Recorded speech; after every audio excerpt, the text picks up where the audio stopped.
Well, today is going to be full of light chop. We find the CRJ today, and my skills with flying the CRJ compared to the Airbus, it's going to be a little bit choppy. Severe turbulence. So today, I figured I'd try to do something different than doing a lot of Airbus stuff. If you go through my channel, you will find nothing but Airbus. Aerosoft recently released the CRJ900 and 1000 expansion pack, so I figured, hell, let's do a flight with that. And then I've also been kind of aching to fly up into Alaska. Found a cool airport up there. Ketchikan Alaska is where we're going today. Lots of mountainous terrain. Hopefully we'll get some good views. I did do this as a practice flight yesterday, just to make sure that I could actually do it. And it was nothing but very bumpy rides all flight. So hopefully the rides have smoothed out. Take a quick sip of water.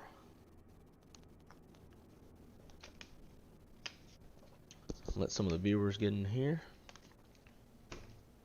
We may have a guest join me today. Good friend of mine is down here in town for a job interview, and if she gets done, she's going to head on over here and come hang out. Haven't seen her in a few years, so it'd be good to see her and maybe talk a little dispatch or something. So anyways, let's jump into the cockpit. I have no checklists, I have no flows, I have nothing of the sort like I do for the Airbus. Actually, while we get our flight plan filed,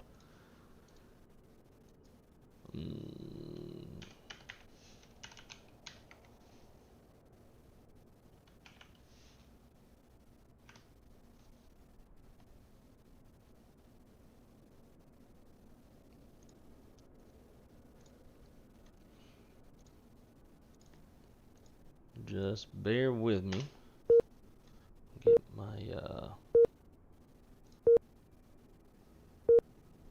good God.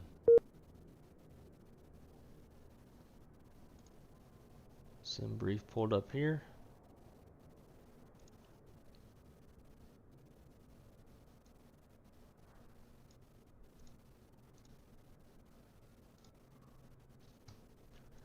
Alright, so we are departing Seattle, heading up to Ketchikan. No alternate, even though the weather is pretty shitty up there. Say we depart at 19:15 Z. Time en route, hour and 38 minutes. It's faster than yesterday. Fuel available. We got 3 hours and 28 minutes of fuel. Cruise at 464 knots, true airspeed. Cruising altitude today is 36,000 feet. And a bit of a weird route.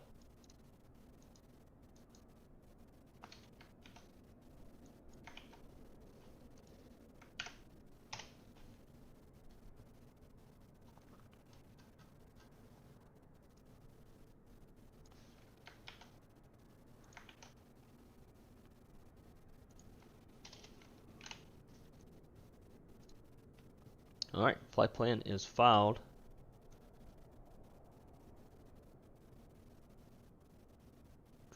Put it somewhere where I can always see it. Cool. I am flying on VATSIM because it's uncontrolled. I'm not proficient enough to fly this airplane in controlled airspace. Although now that I'm going to get on VATSIM, I'm sure somebody will take over the airspace and I'll have to disconnect. Alright, so let's get inside of the airplane. We've already got the jet bridge hooked up, ground power's hooked up, but we are cold and dark other than that.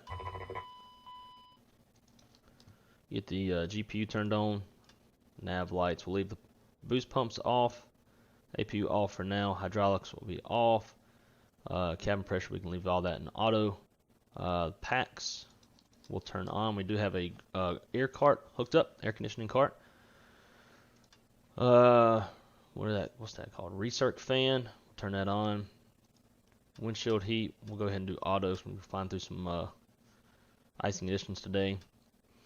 And turn the probe heat on.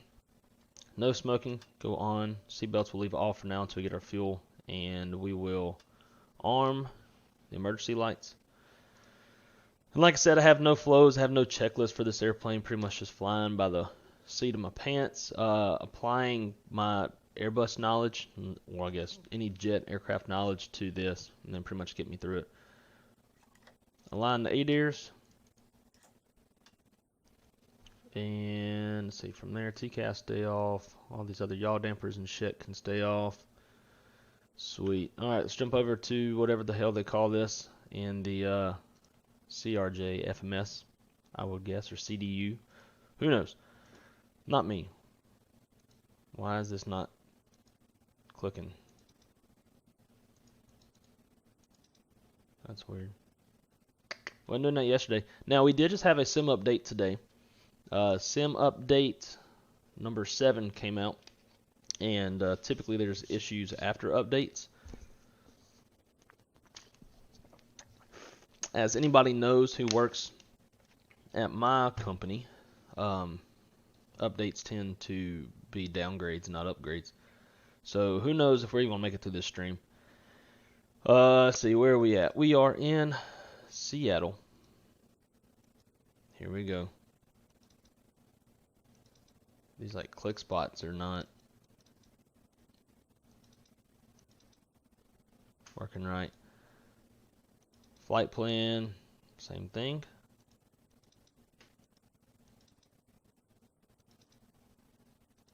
God. So you gotta like leave your mouse over it for a second. Let's see, Ketchikan is PAKT, I believe. Yeah, it looks right.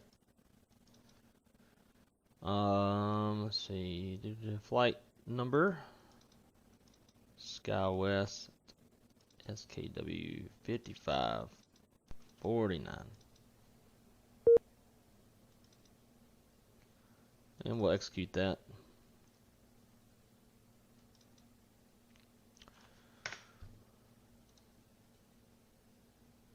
Check that out. Wrong side simulations. You know it. Flying from the wrong side all day, every day. The right side of the airplane. Let's see. We want performance. Change zero fuel weight. Our planned zero fuel weight is 63. Hang on. Is this? Make sure that this is not in. I'm using a different source for my sim brief today. Make sure this is not in, no, make sure it's in pounds. All right, zero fuel weight is 63.8. 63,845 to be exact. Enter that. Fuel is going to be 11.9.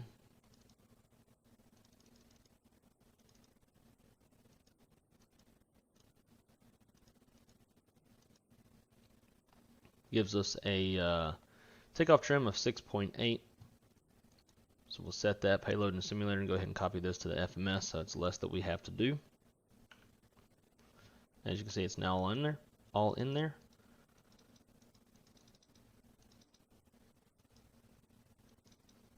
This is going to get old real quick. Not being able to click stuff fast. Alrighty. Let's see, next page.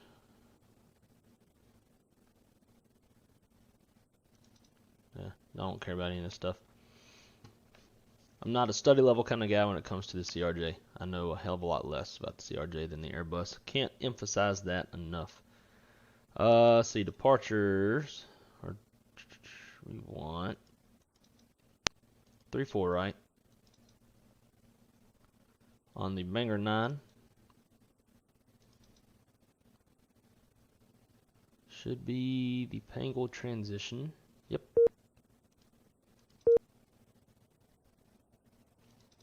Execute. See, legs after PANGL is direct PR, which is really weird to me. I've never seen a 2-letter fix. This first one, and then from there, I gotta remember how I got to the. It's not leg wind.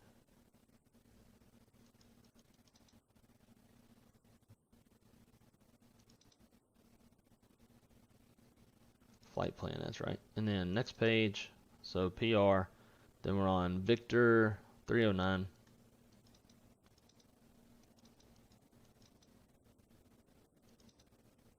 To Alpha November.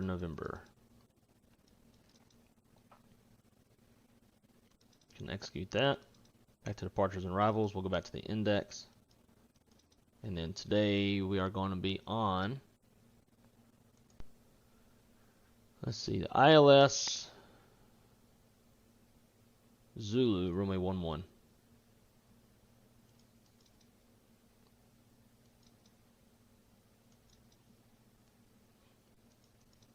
Execute that and just check our legs page. Get rid of that discon. Execute.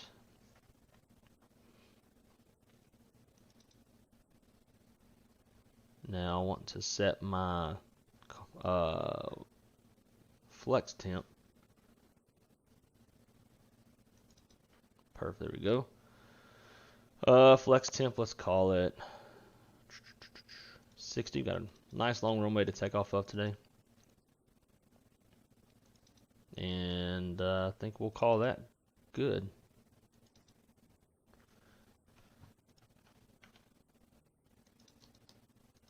Alright, so now that that is set up, we'll go ahead and get some passengers boarding because they'll board real quick.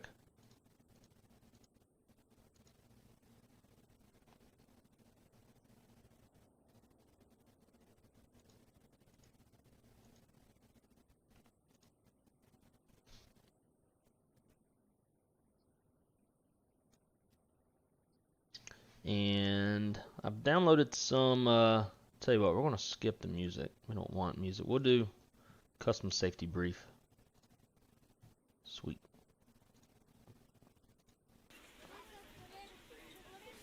Alright, so the passengers are boarding now. And we'll come back to the overhead. Get configured for our push.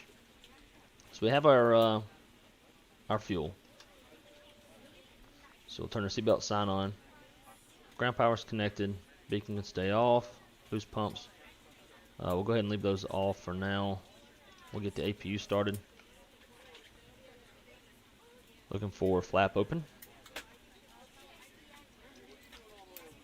Get that rolling. Packs will keep on. Everything else is good.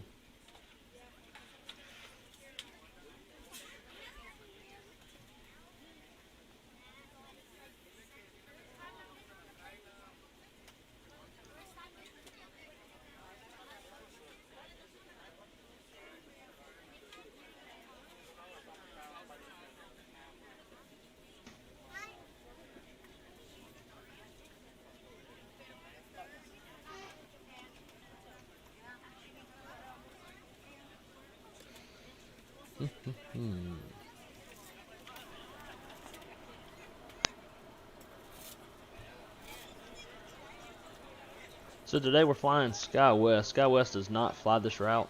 Alaska flies 737-700 up there. Could have flown the Airbus, but figured do something different. So today we are SkyWest 5549, service up to Ketchikan. This brand new CRJ900. It's going to make me look like a fool today.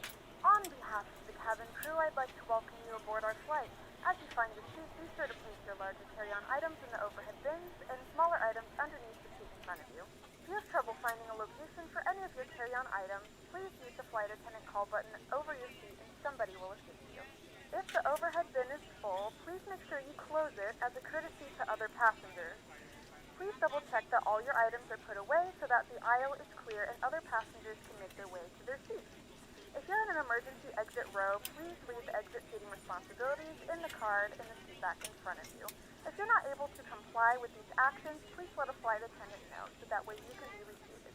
Now's the time to get out any last-minute text messages if you need to, but we ask that once we depart from the gate, you put away any laptops or tablets. Thank you and welcome aboard. Alright, so for our V speeds, since we have our plane zero fuel weight and our fuel on board, the runway is dry. We're going to go flaps 8 for takeoff, and we'll set all of our V speeds instead of manually twisting knobs and shit. Really glad Aerosoft put that in there. Otherwise, we'll be sitting here forever and twisting these little knobs to set our V speeds.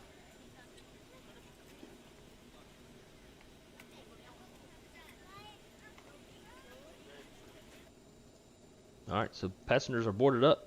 We're ready to go when you are. APU's on. Boost pumps, come on. Actually, we'll start. Let's keep our flow somewhat consistent. So we'll start with the top left. So we'll come down. So the APU is on, so we can disconnect ground power. Beacon on, boost pumps are on. Hydraulics, auto, on. Auto. Everything else looks good. Alright, so now come over here and we will disconnect the ground power physically, disconnect the air cart, pull the jet bridge,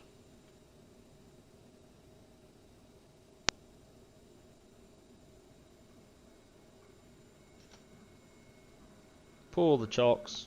Good morning, ladies and gentlemen, and welcome aboard Flight 5549, Cockpit to service ground. to Ketchikan. Our flight time will be roughly 1 hour and 37 minutes. Now that the cabin door is closed, please make sure that all devices are in airplane mode and your large devices are now shut down. Clicked on Please fasten your seatbelt and make sure that all tray tables and seat backs are in a full upright and locked position for departure. Custom safety brief. Why is this bitch still talking? For all calls.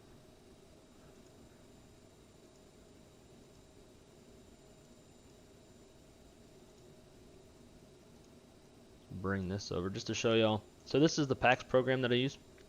We have our little virtual cabin here, flight attendants. You can see them walking around. Got our passengers.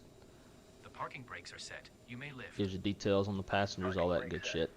Kind of cool. I don't look at it much, but there are virtual passengers on the airplane. Standing by for pushback. Come on now.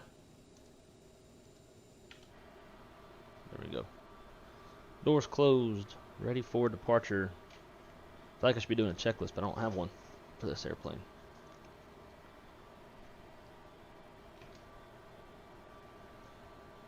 Alright, so we're going to release the brakes.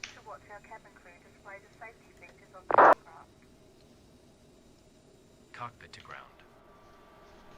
And this airplane also has a built-in flight attendant sounds, which I haven't found where their files are at, so I can delete it, because I really hate the flight attendant on this one. Commencing pushback. You can start the engines in It's just very generic and You will sounds start in dumb. the sequence.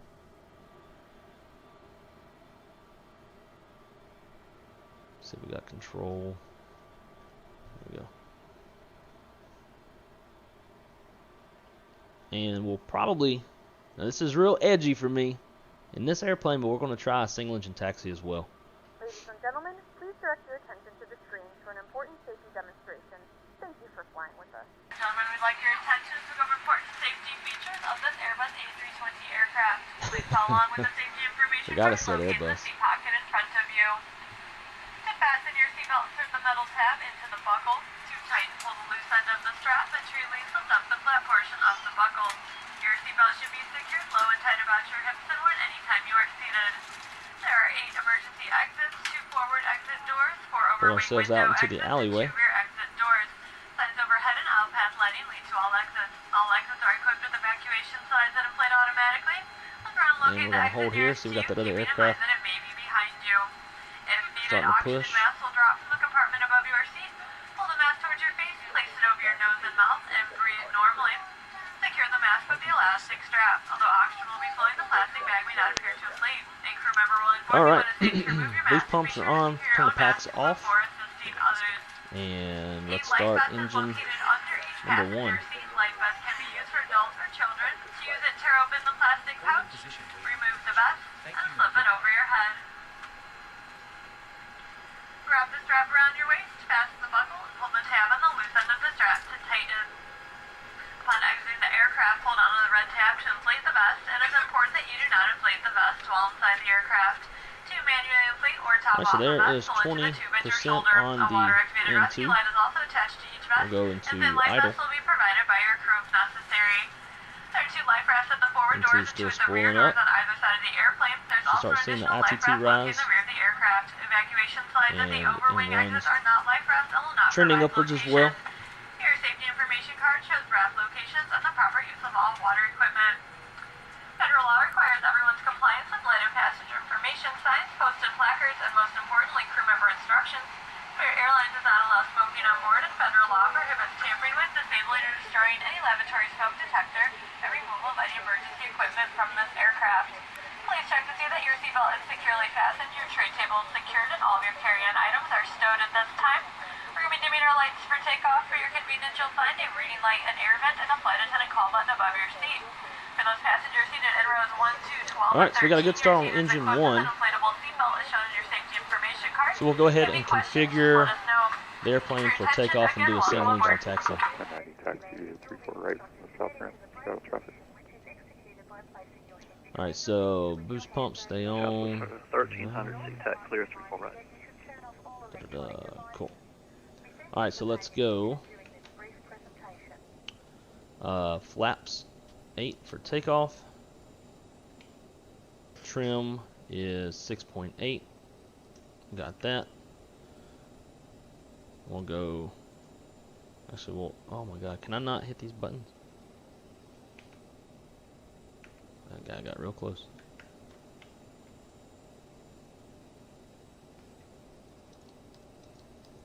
Might have to do this after the next engine start. No, we're good. Alright, we'll taxi behind this dude if he ever gets going.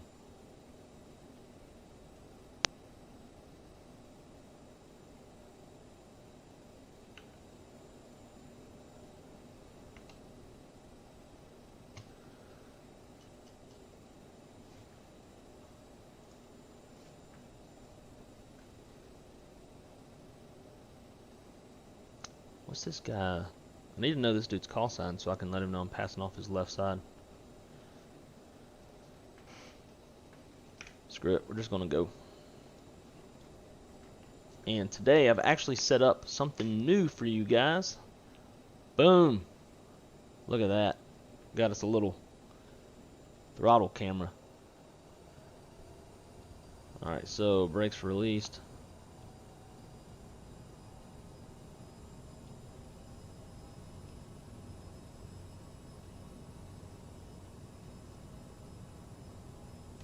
Seattle traffic, SkyWest 5549, just off of Charlie 9, taxiing over to runway 34 right, Seattle.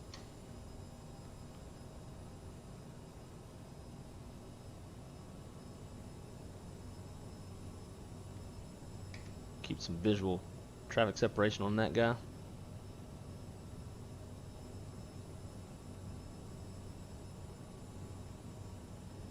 Looks like he's in a 700.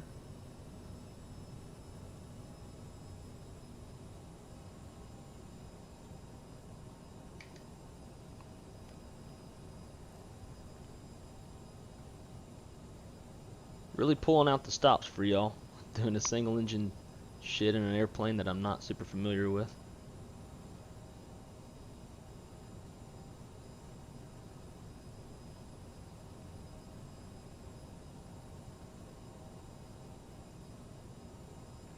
Seattle traffic, Delta 1090 departing 34 right, Seattle.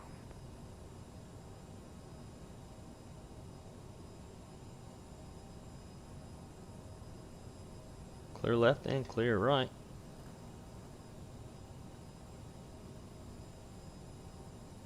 Gotta get out of here before some controller takes over, and then I'm stuck on controlled airspace in an airplane that I can barely change the radio frequencies in. Alright, let's go ahead and get number 2 fired up.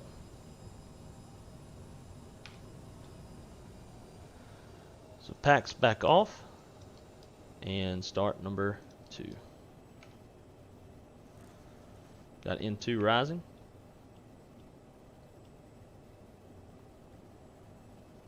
Looking for 20% N2.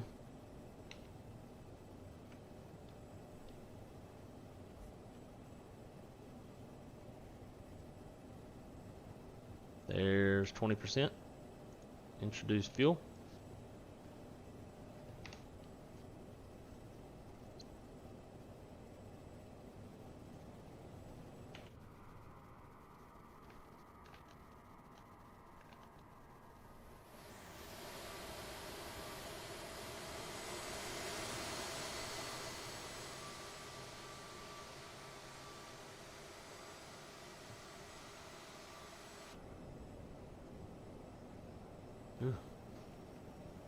That was a little struggle for the frames.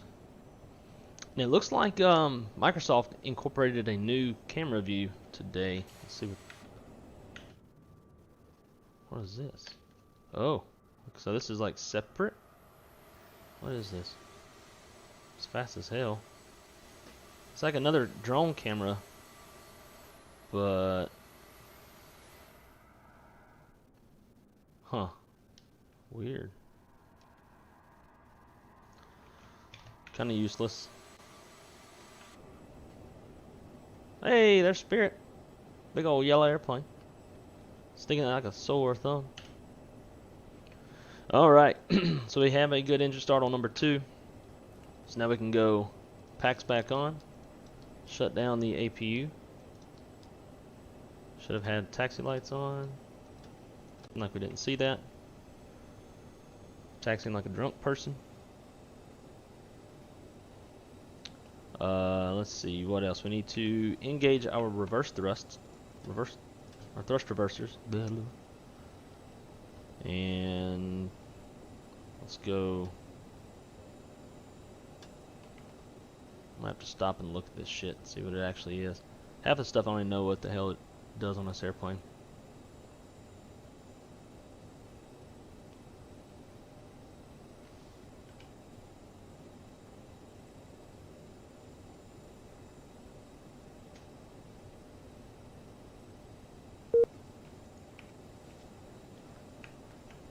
Alright, let's see. Squawk on, TCAS. Weather, even though I don't think it works. Cool.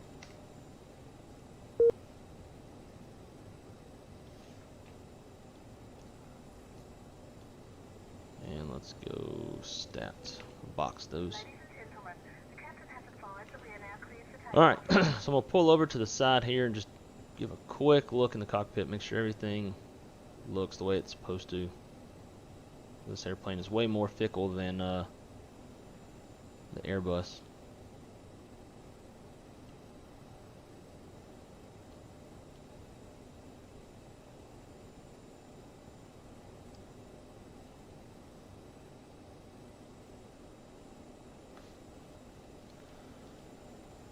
Set parking brakes.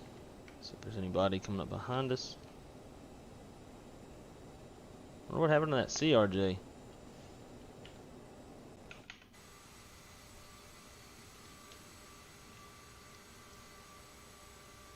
He's nowhere to be found.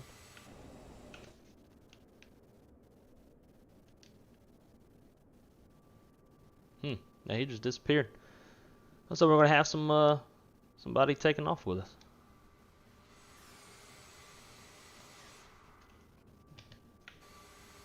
Anyways, all right.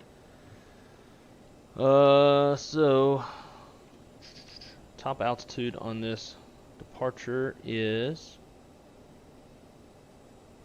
assigned by ATC, so we'll leave 10,000 in there. Got our V speed set. Sweet. All right. We'll click that. Tell the airplane we're getting ready to take off. Our flight directors will pop up. And I think we are ready to go. So let's get out of here.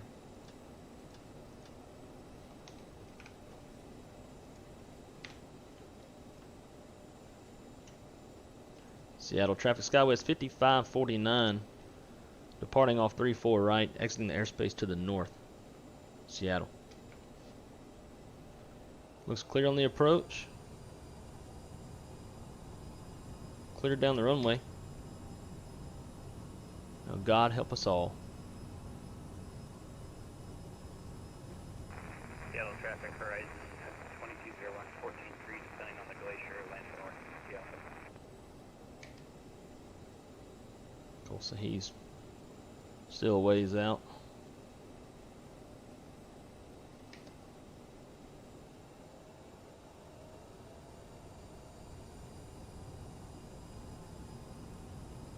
Alright, forward pressure on the yoke.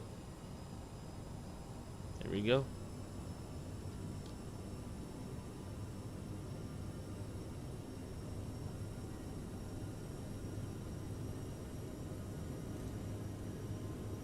Airspeed's alive.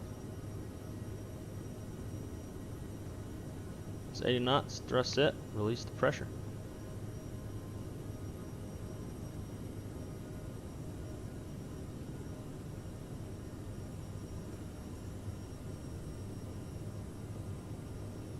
There's V1, hand off the throttle.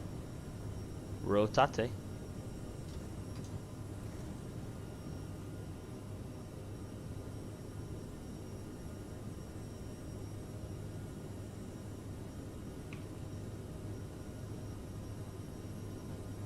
We're pitched 15 degrees, just like in the Airbus.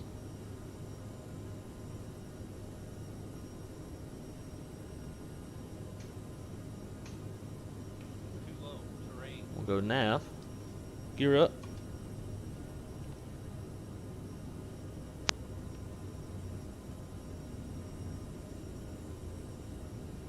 and we'll go speed, put 250 in there, 240 will work for now, and we'll call this acceleration altitude, we'll nose down.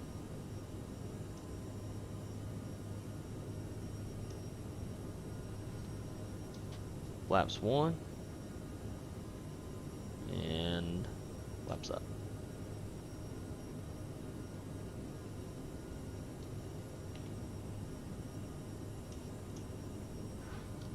Climb power.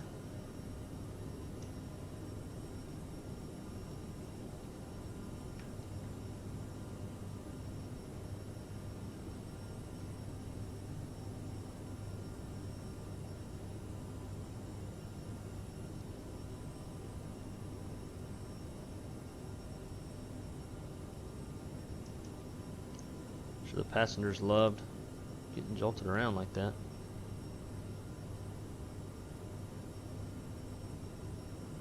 So definitely need to change some settings on the joystick with this, for this airplane. It's just super sensitive. These flight directors can't figure out what it wants to do. So we'll go autopilot 1. I'm going to puss out.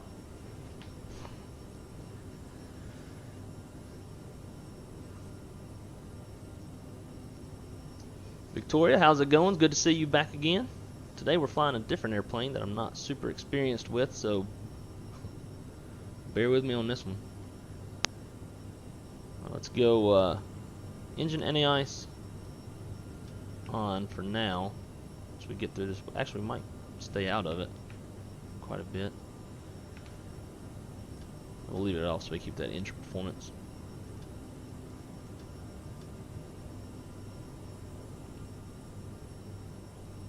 And now that we're off the ground, turn off the thrust reversers. We're pretty much set.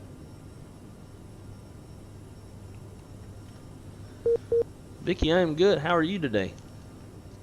Thank you for stopping by. Today's going to be a little bit of a longer flight than previous ones you've been around for.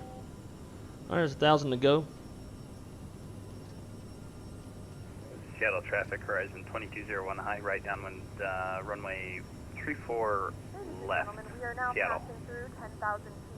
You can now And turn Seattle on your traffic, large Skyway portable 5549, electronic forgot to devices. call it. I am clear As a of reminder, please runway keep 34 your right, seatbelts exiting fastened airspace to the while north, seated and do Seattle. not congregate in the galleys or near the lavatories. This Alrighty. aircraft is equipped with onboard Wi-Fi. Let's If go you wish speed. to connect to the Wi-Fi, you will be required to pay a small fee. We do offer complimentary in-flight And let's TVs go up to for our partners. cruise of Connect to the Wi-Fi to find out more information. 36.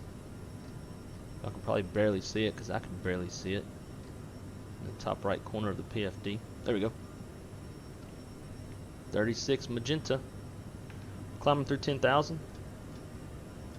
Oh my god. Something's up with these click spots. There we go. The rest of those stay the same. And we're in the clouds. We'll just turn on the engine anti-ice for now.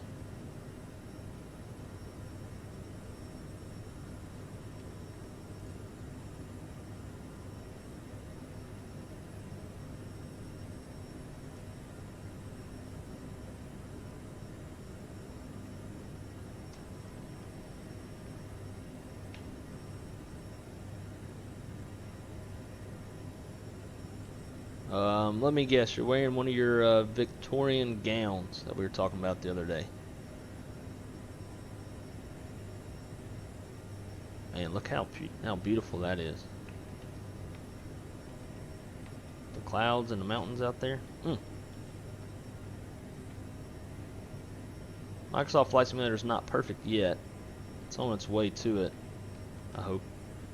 But there's some things that other simulators just can't do, and that's these visuals. Ladies and gentlemen, we are now See some rain off in the distance. Some other rain showers out there.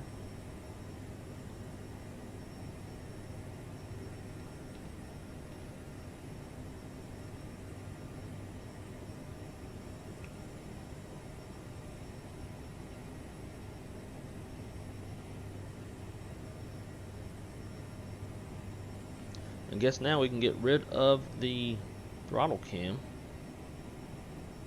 since no longer using it. Actually, in this airplane compared to the Airbus, we don't have auto thrust in the same sense that we do in the Airbus. Of course, that's not going to work. See if we can get the other side to work. Nope, that one won't work either. Supposed to be pushed for standard. Now we're going to see this shit flashing the whole fucking flight.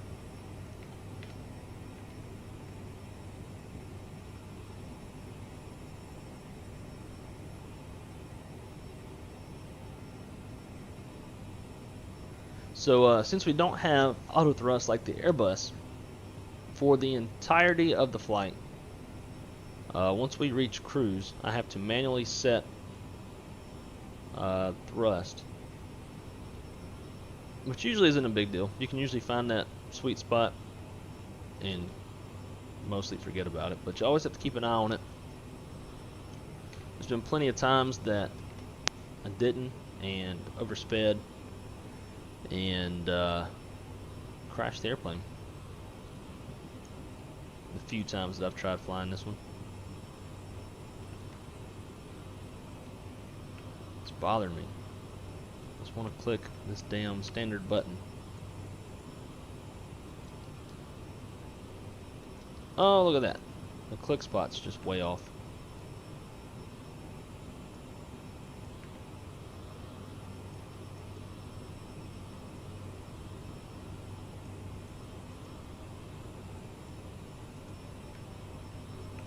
Dude, what is this bullshit?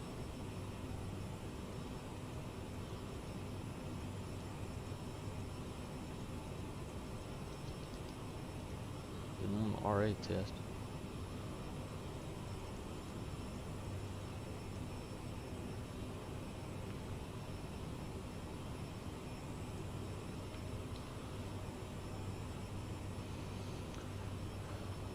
Nope, it's a light blue, short, puffy sleeves, knee-length dress that is over a set 15 white petticoats and over a pair of white cotton lacy floral pattern panties.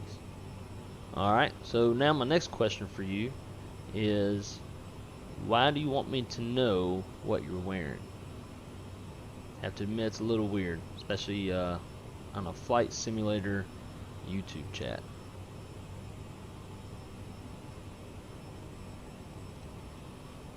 We're starting to catch a lot of those bumps. Same I was having yesterday, except yesterday was real bad. Borderline uncontrollable. Aircraft couldn't maintain altitude, couldn't maintain speed. Well, that's all on me anyways.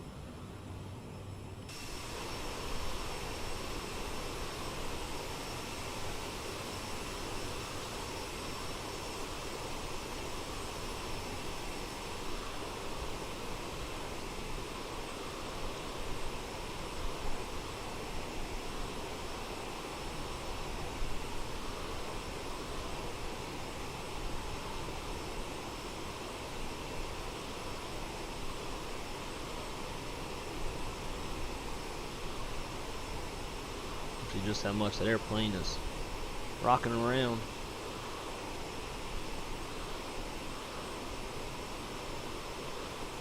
Ooh.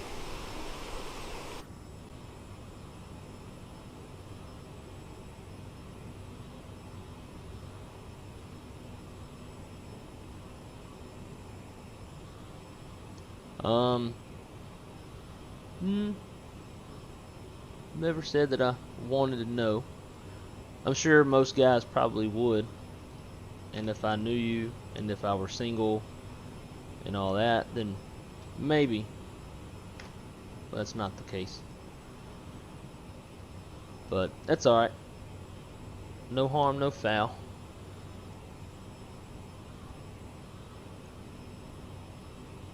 And let me know if y'all see any,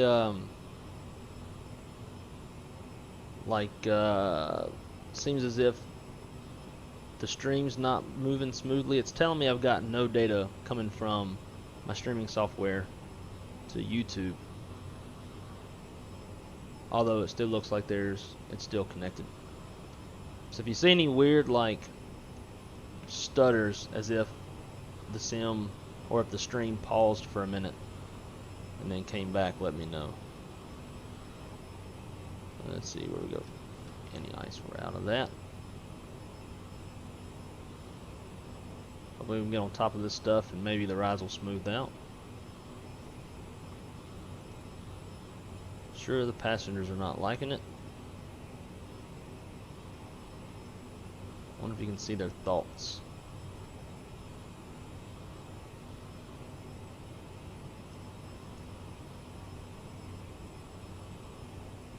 Why is this dude's seatbelt? Oh, he's seated with his seatbelt's off. He should have a seatbelt on. Some nasty rides.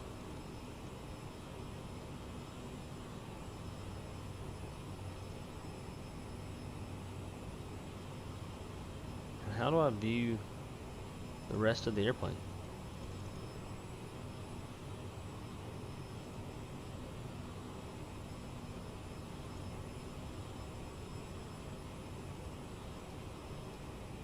Man, these folks are thirsty.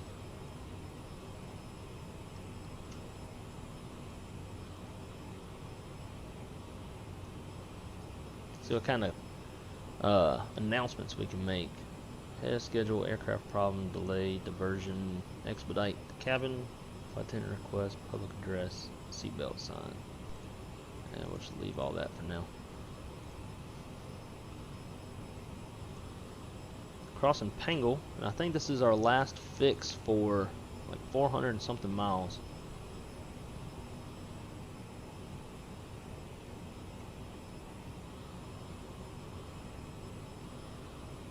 I updated the base version of this airplane yesterday,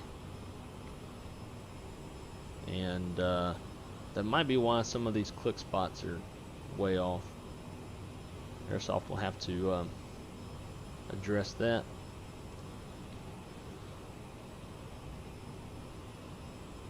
Awesome. Thank you for confirming that for me. So Victoria, what's going on? Or Vicky, I guess I should call you. That's what you were telling me the other day, was that your friends and family call you Vicky. So what's going on over in Cali today? What's the weather like? It's kind of warmed up a bit over here in Florida. It was cool the past couple days. I'll slow us down a little bit. We're starting to get close to that red line. So let's go 280 for the time being. Actually, we're in Mach. So we'll chill out right there. As we get higher, this red line's going to continue to come down. And you don't want to be in there, because then you're overspeeding the aircraft, and its structural integrity won't be doing so high.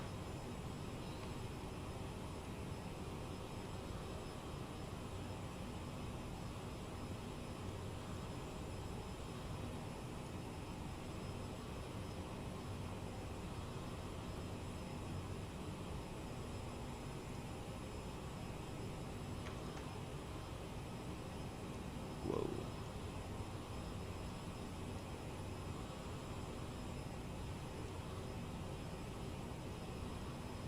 Coming. I gotta get a new mouse. This is a super expensive mouse, and it's like you'll make one click and it reads as like a double click. It screws shit up. Chilly weather. I'll be at my volunteer work. What's your what do you do for volunteer work? It's pretty nice of you. I don't think I know anybody, including myself, that does volunteer work.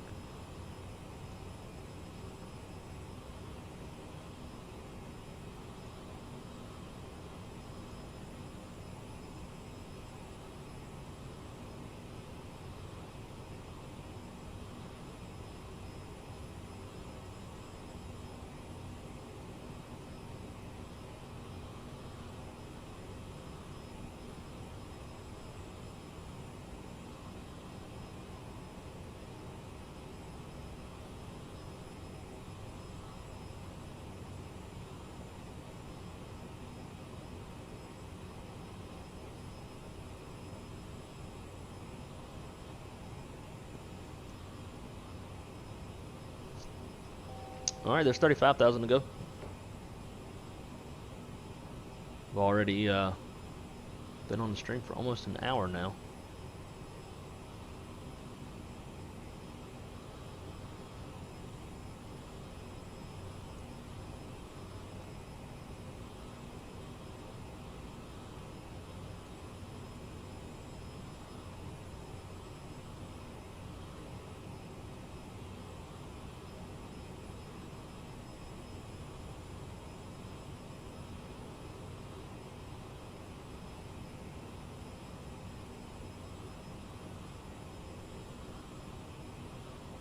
So let's go back to live map. Got numerous different things that I'm running around or running on the computer. Oh, there's those shitty rides.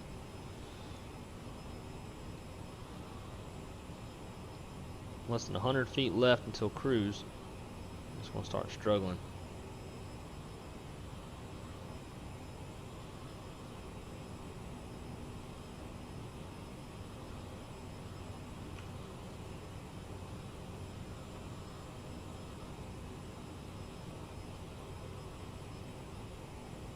And it just keeps on climbing. And it was doing this the other day too. It would can stop at like 36,100 feet instead of where it's supposed to be. Alright, so from now on I have to manually set the power.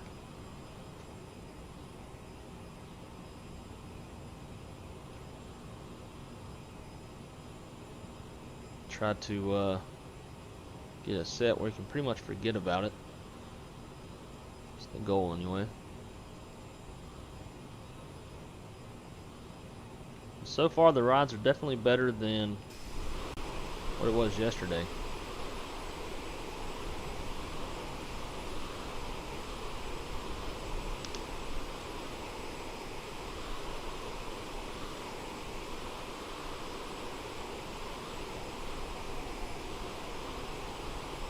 I don't know if it's smooth enough to let the passengers up. They're gonna get angsty if I don't. But here at SkyWest Airlines, safety is our #1 priority. Volunteer work is making New York suburban sandwiches and packed boxes to help feed over 400 people who worked at 2 different locations of Kaiser. So what's that? The Kaiser... I can't even say that last word. Try, then I'll just sound even more stupid. Is that like a homeless shelter or what? Please look in your seat back for a list of complimentary and premium drinks. Premium drinks are available for a small charge. If you wish to make an additional purchase, we only accept credit cards.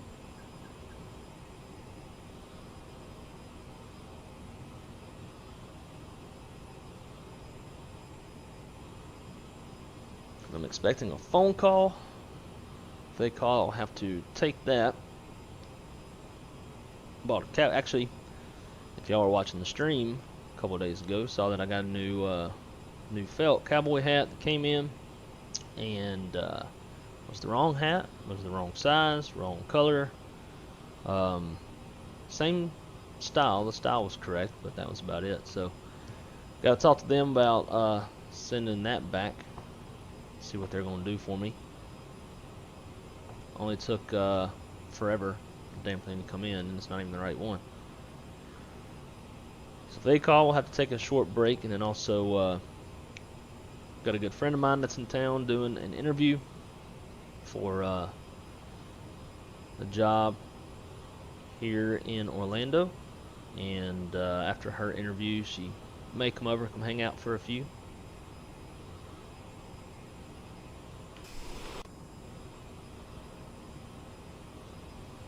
So what do y'all think? Y'all think leave the seatbelt sign on or turn it off and let the passengers do what they need to do? Kaiser Hospital. Okay. Well, that's awful nice of you. Take time out of your day and your life to go and feed 400 people between 2 different locations, making sandwiches. Now I'm about to be hungry. Got me thinking about food. Thanks. Shit. Haven't eaten today.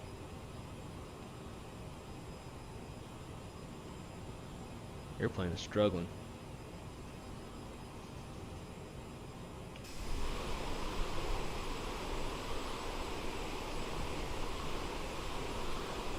Oh, good God. Look at that.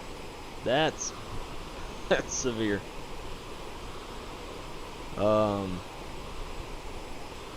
Rides weren't much better at 34. Let's go down to 32 and see if we can find smoother rides before we turn that seatbelt sign off.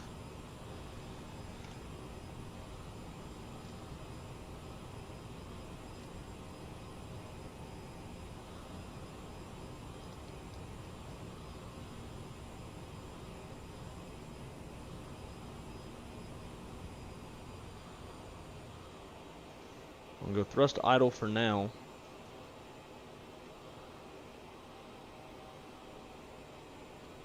Try to get down there kind of quick. These rides are terrible. In real life, anybody who's not buttoned to the seat, have their seatbelts on, would probably be getting thrown into the roof of the airplane. That nice little bump in the tail of the airplane that we saw a few seconds ago in the external view.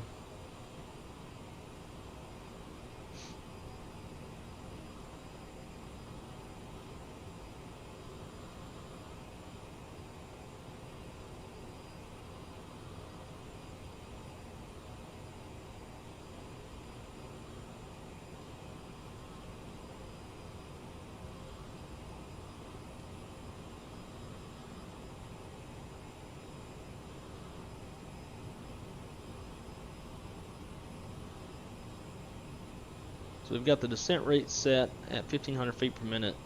You can tell the aircraft's struggling to even hold it with the updrafts. It's keeping us around 1,100, 1,200 feet per minute. There's 1,300.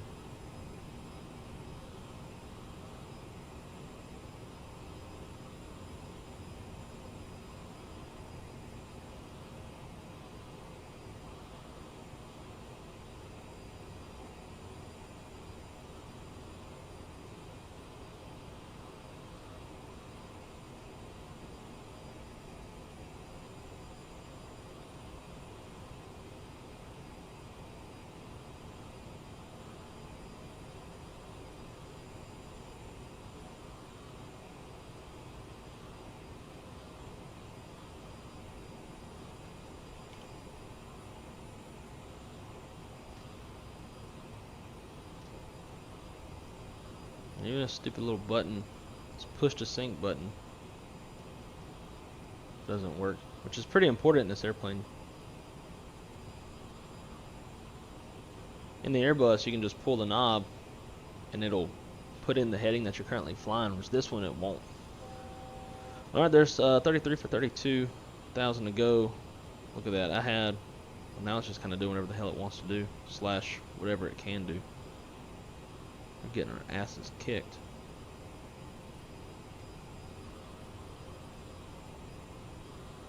Damn. Ride's even worse down here. So it looks like 34 was best between 32, 34, and 36. The weather is pretty shitty in Ketchikan.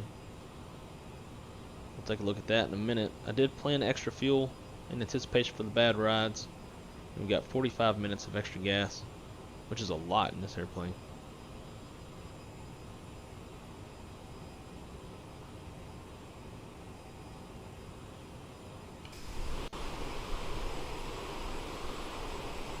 Yeah, we're still getting thrown around pretty good. Alright, I guess let's try 30.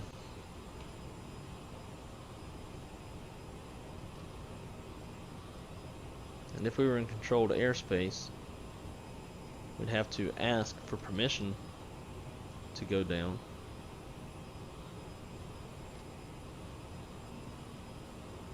Fortunately, we're not.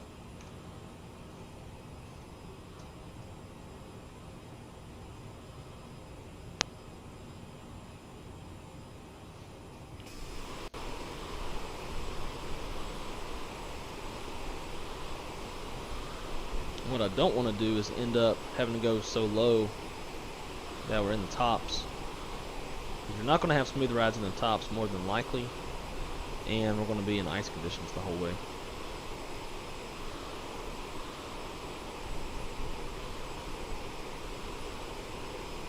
Hoping. Let's see. There's 31 for 30,000 to go. Let's take a look at satellite. See how far this stuff is. So the high tops we're going to be past here in just a few, but at least based off satellite, I don't know if the sim is this up to date. There's a a clear patch in the tops up ahead of us, and then it looks like the tops are a bit lower. So we might can go down a little bit further if we need to.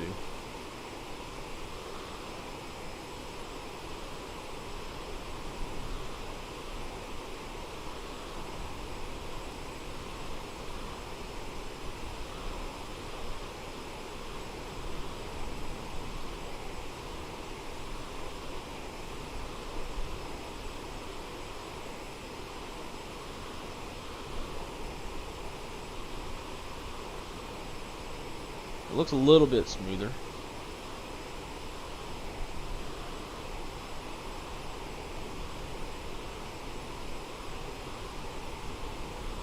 Or not.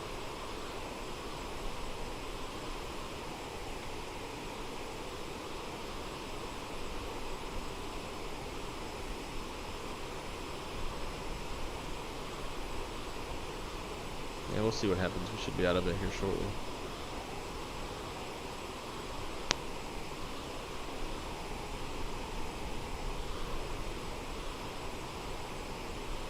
David, I am good. How about yourself? Thank you for stopping by. Welcome aboard. Currently getting our asses kicked on the CRJ900, getting thrown around quite a bit. We've went up to 36,000 feet, getting jolted pretty good. So now we worked our way down to 30,000, trying to find smoother rides before we turn the seatbelt sign off for our virtual passengers.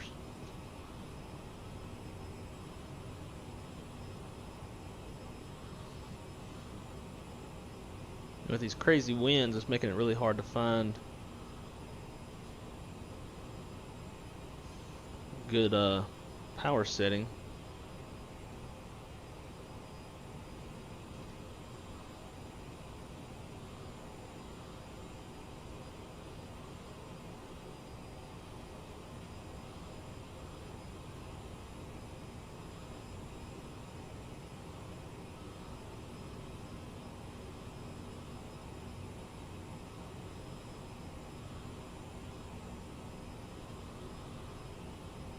The aircraft's struggling to even hold altitude.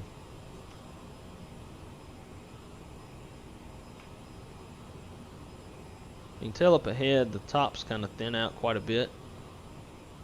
Hopefully that's a telltale sign of the rides maybe smooth out.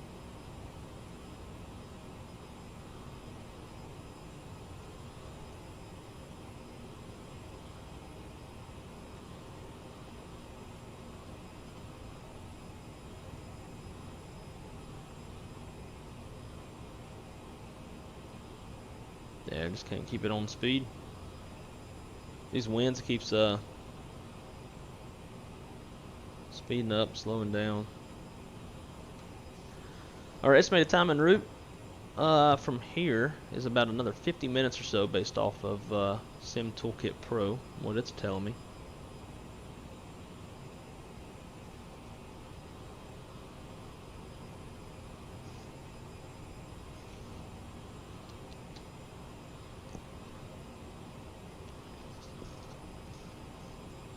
Well, that's good, Dave. I'm glad to hear that you're doing good. This your first time stopping by the channel? If so, I hope you enjoy the content. And typically, I'm usually flying Airbus. I'm a real-life dispatcher for a U.S. Part 121 carrier, and most of my knowledge comes from Airbuses. So I'm usually running flows, usually running checklists, doing things a little bit more realistic than most. But after, let's see how many videos I've got up here.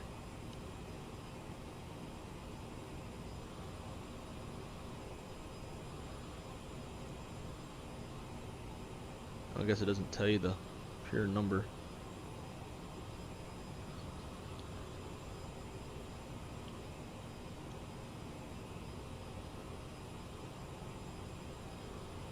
So after 31 videos of straight Airbus, figured it was time to change things up a bit and do a different airplane. So today we're flying a CRJ. I've dispatched CRJ-like airplanes. I've never been super proficient. So far, we're making it pretty nicely. We haven't oversped yet.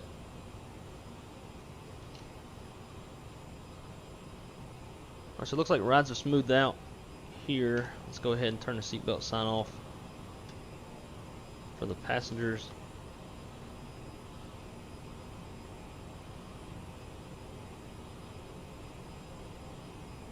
I don't know if Pakt is able to detect it in this airplane.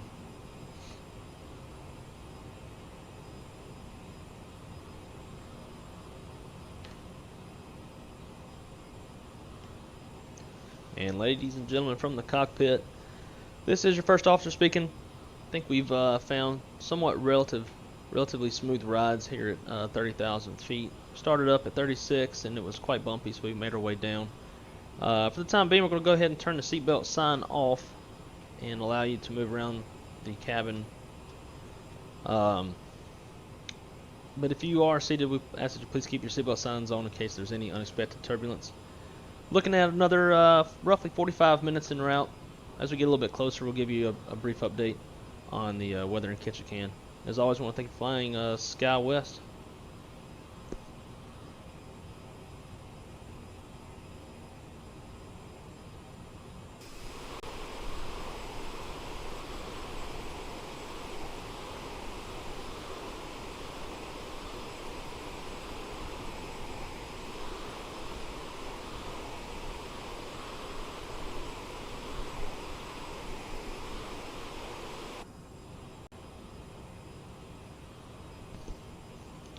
This shit's not gonna work. Ladies and gentlemen, the flight crew has turned on the fasten seatbelt sign. No, it didn't. Return to your seats and fasten your seatbelt. Turned it off. Thank you.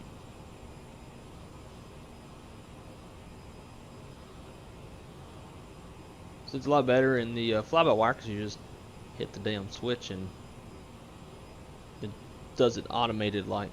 The flight crew has turned off the fasten seatbelt sign. You can now get up and move about the cabin. However, we ask that you keep your seatbelt fastened when seated in case of unexpected turbulence.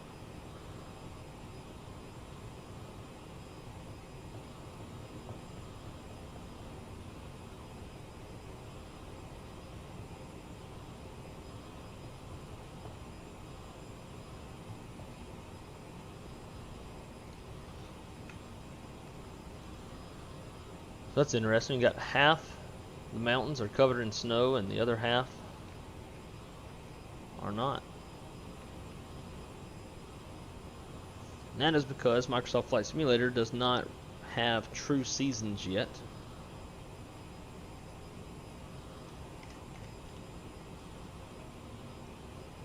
Just if it's snowy or has snowed recently, then it'll show it on the ground. Otherwise, everything else is green.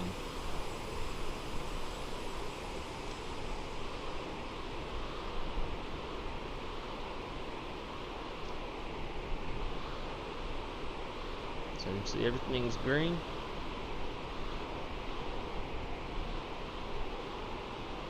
Oh, damn, water even looks tropical. And then boom, snow. Maybe that's glacier water.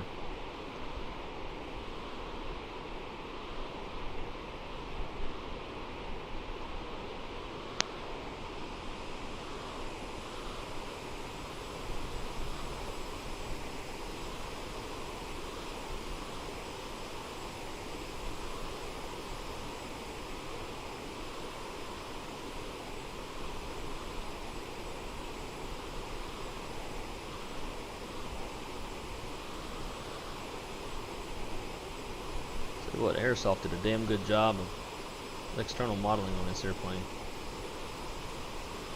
Pretty good looking.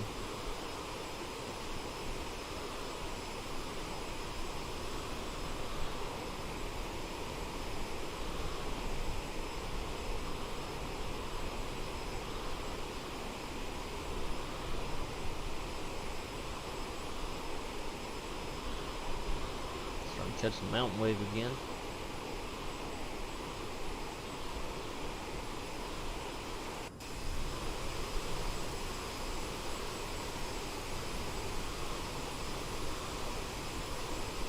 So, this is about what it would look like if you were able to stand still in the cabin while the plane gets thrown around.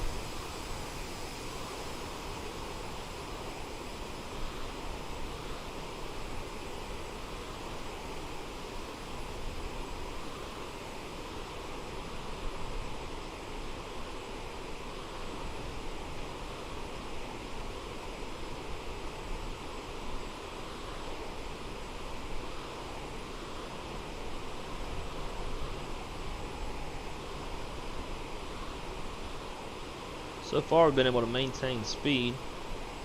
The aircraft is struggling with all this mountain wave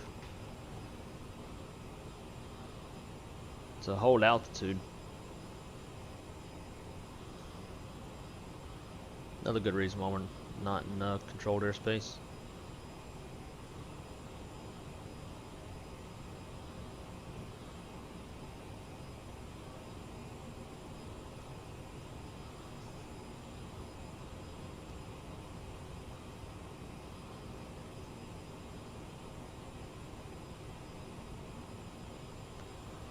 I'm gonna take a real quick break. Gotta make a trip over to the lab, maybe. Starting to get a lot of fluctuations in the speed again.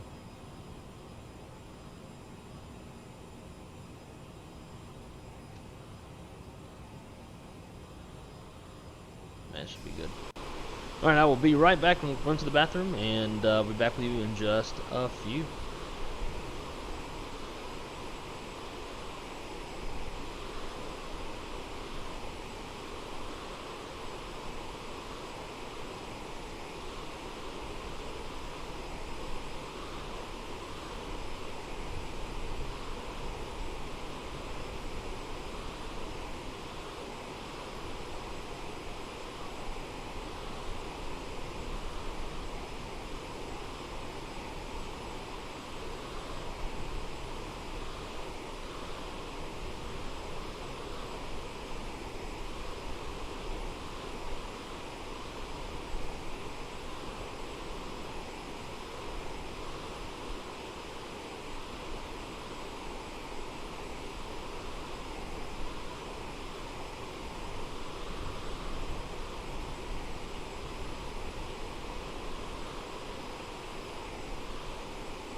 Alright guys, and we are back. Looks like we are reaching just a little over the halfway mark.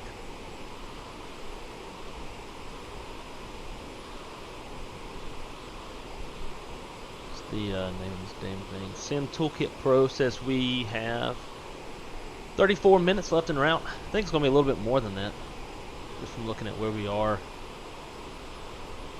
We'll have a little bit more than that.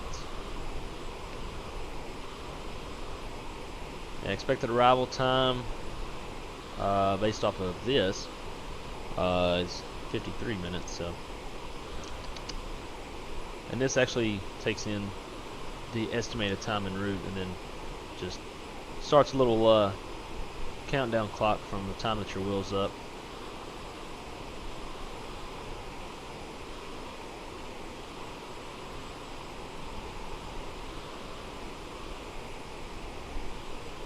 I guess all of a sudden this thing wants to let's see, camera, drone focus mode.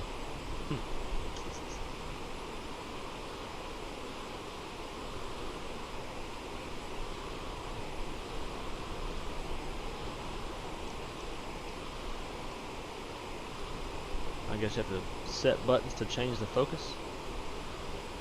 I don't know. I always just do auto, but that hasn't worked in a while. I don't remember what button I've got set for that.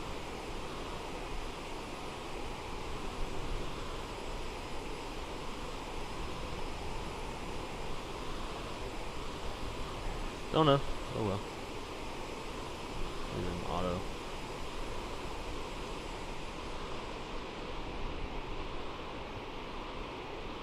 I don't like that.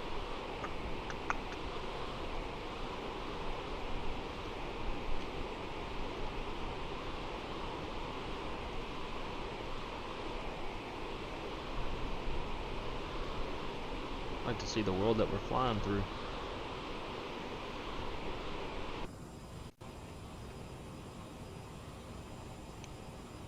Yeah, so we're roughly 160 miles from top of descent based off of what the airplane is saying.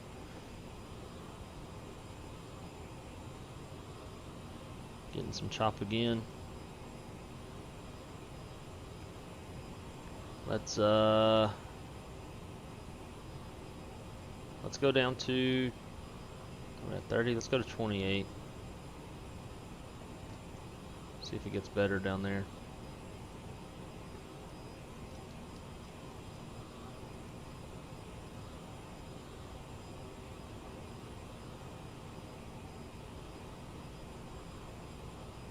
And of course, got to watch our speed. Since the airplanes will start coming down, the speed can run up on us.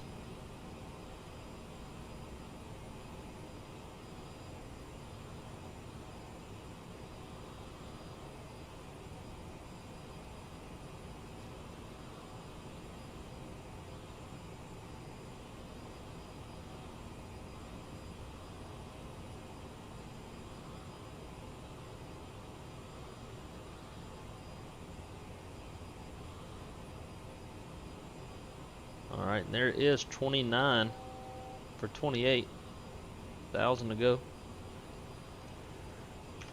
The rides have already seemed to smooth out a little bit. Hoping to keep that seatbelt sign off for folks in the back.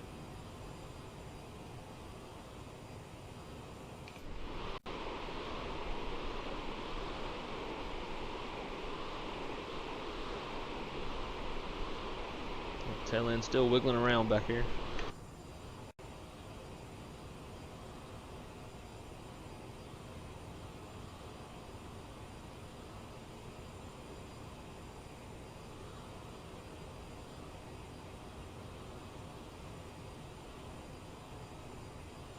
So we got 7.5 fuel on board. Definitely going to burn more than what we were planning due to flying low. Sim brief says land with 5.2. That's definitely not going to happen. We're supposed to cross PR, such a weird waypoint. Papa Romeo with 6,000 on board. PR is 142 miles out, so I guess we'll see if that happens or not. You see that? Wasn't watching the speeds. The speed just kind of slowly ran away.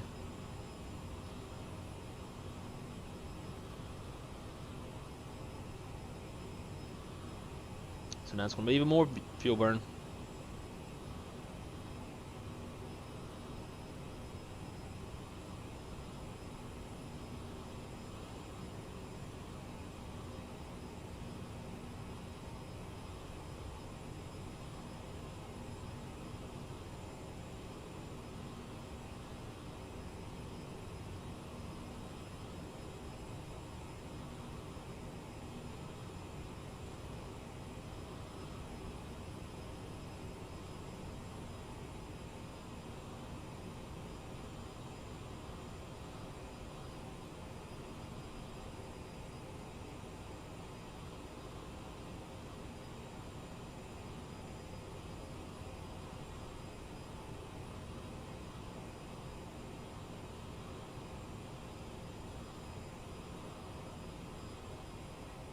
Looking good right now. Hopefully we can keep this. Reserve fuel is 2.3, so with the 45 extra minutes fuel that we planned, surely, plus we had 20 minutes of taxi, we shouldn't have burned 500 pounds on the taxi. So surely 45 minutes of extra fuel will be enough to still land above reserve. I don't know how to put the winds in correctly and all that shit in this airplane, so I didn't even try to set that to monitor our fuel burn.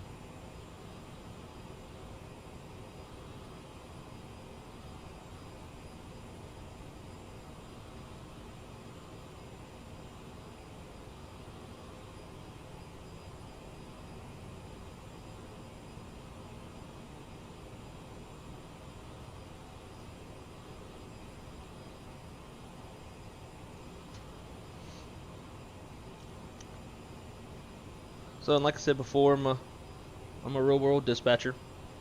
If anybody ever has any questions, whether it's dispatch or aviation related, throw them in the chat or leave a comment. And if it's something that I know, I'll be happy to answer it. And if it's something that I don't know, I have plenty of resources to get you the answer. One of the big purposes I have of doing this streaming stuff is to teach. Got roughly 12 years of aviation experience under my belt thus far, and with the new outreach the simulator has with new people getting into the community, if there's any way I can help or teach, I would love to do so.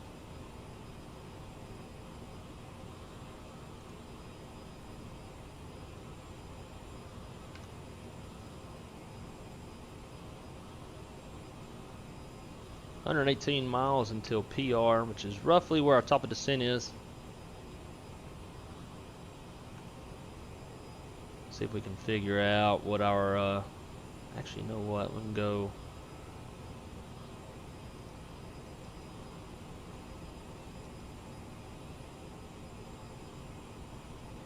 So 213 nautical miles until we reach the airport, showing 29 minutes.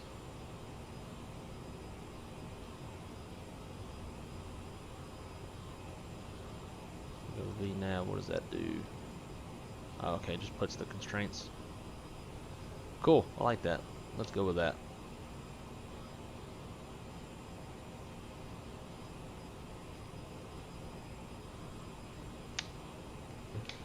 I would like to do a short hop in the Airbus. Found a way to put my checklist into basically on the computer. Not the actual PDF version itself, because that does have some SSI on it that it can't show, but some of the items I was able to put into a window that I can keep on top and keep over the sim, so y'all can follow along as I'm doing the checklist.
Looking for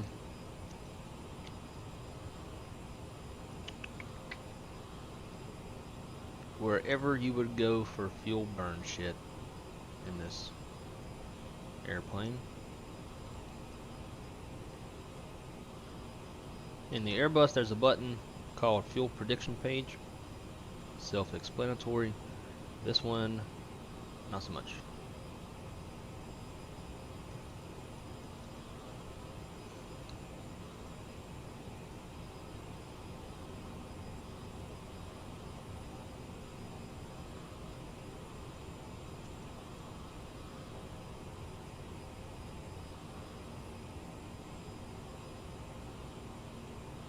We use 63 pounds of fuel, and with the APU burn on the ground, that's pretty cool. You actually see what that used.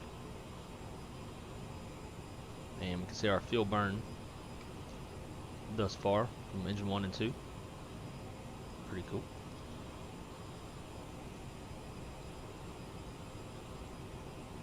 Estimated 26 minutes left en route. This says 41, and see what Sim Toolkit Pro says. This says 22. So I wonder which one.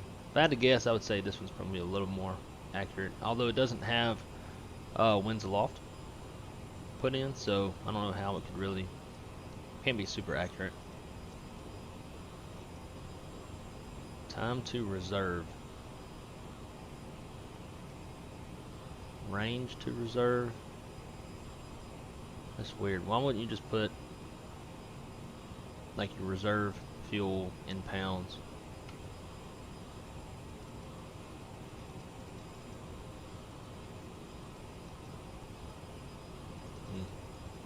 Probably should have messed with this on the ground, but I didn't want to go fucking with stuff I didn't know what it was or what I'm doing, especially on a live stream. So we'll just not mess with it. I'm gonna get some more bumps here at 280. If you're just joining us, we climbed up to 36,000 feet and got thrown around like a son of a bitch up there. So we came down to 30,000.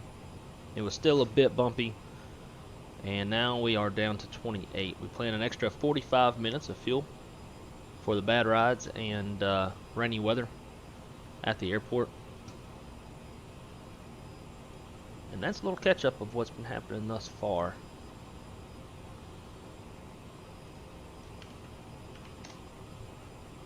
So let's see, weather looks like it's gotten better in Ketchikan.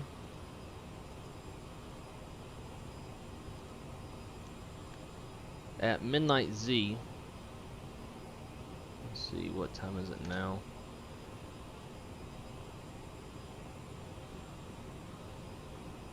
It's 2022, so we'll get there well before this starts, but They're forecasting light rain showers and snow showers. Broken 2500. And then that's going to last through tomorrow. Relatively light winds. Winds are from the south, 5 knots and 8 knots tomorrow. 5 statute miles, viz, light rain showers and snow showers. Broken 1500. So that's pretty cool. They got harbor wind in there as well, because there is a harbor right next to Ketchikan. When you, from the little bit I've seen, if you're a passenger, or hell, I guess anybody really, as soon as you land and you come out of the terminal, you have to get on a ferry that takes you across the harbor to the other side, and that's where the town is at.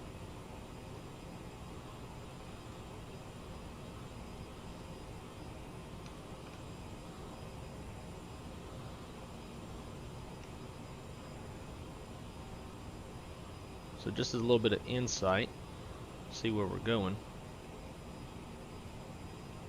If I could drag this out.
So, just realized this whole time my microphone was muted. I have some Louisiana jambalaya right here in front of me. I went to take a bite, so I muted my microphone and forgot to turn it back on. But what I was saying through all that Google Earth shit, we'll just jump back over to it real quick.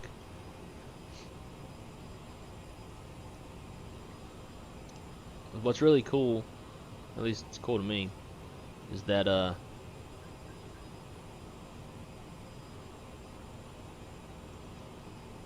so what we're gonna do is we're coming in, we're gonna swing around these mountains. Our path will bring us around, and then we'll capture the ILS on the back side of this mountain into this ravine. We'll land on 1-1, make a long landing roll to this taxiway, and then from here it's a it's a steep downhill descent on this taxiway. It's pretty neat, and it's really smooth. I was impressed with how smooth Northern Sky was able to get that taxiway. And then we're going to park here. This jet bridge doesn't work, so we're going to park at this gate. But what's really cool to me is that as a passenger or an employee, once you leave the terminal, you walk across this little crosswalk and you catch the ferry that takes you across the harbor to town. As you see, you catch the ferry here, brings you around to here, and then you get off. And even across, away from the airport, we've got a little seaplane base. It's pretty nifty. I would love to go to Alaska. Love the outdoors, love to hike, love to hunt, love mountains. Never been to Alaska. Definitely want to go one day soon.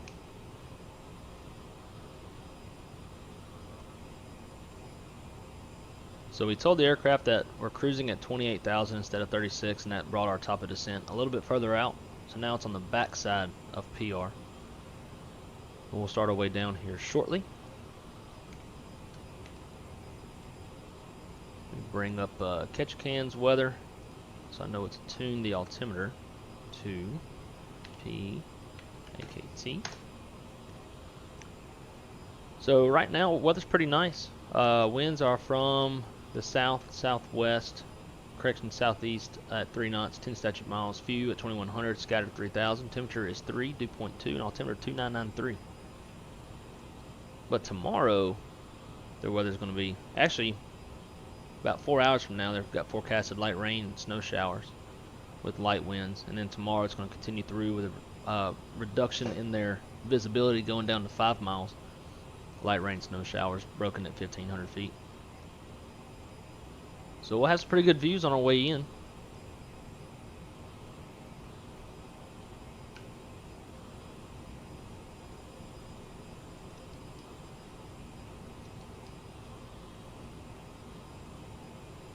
Turn the terrain on, although I don't think Aerosoft has put terrain or implemented terrain into this airplane.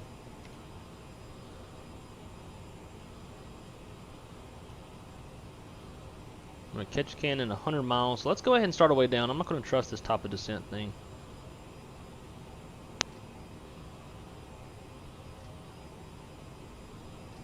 We'll start with 10,000. We'll come down about about 1,800 feet per minute.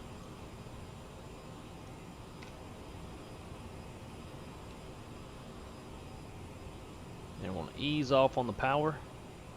The gravity's going to help speed us up.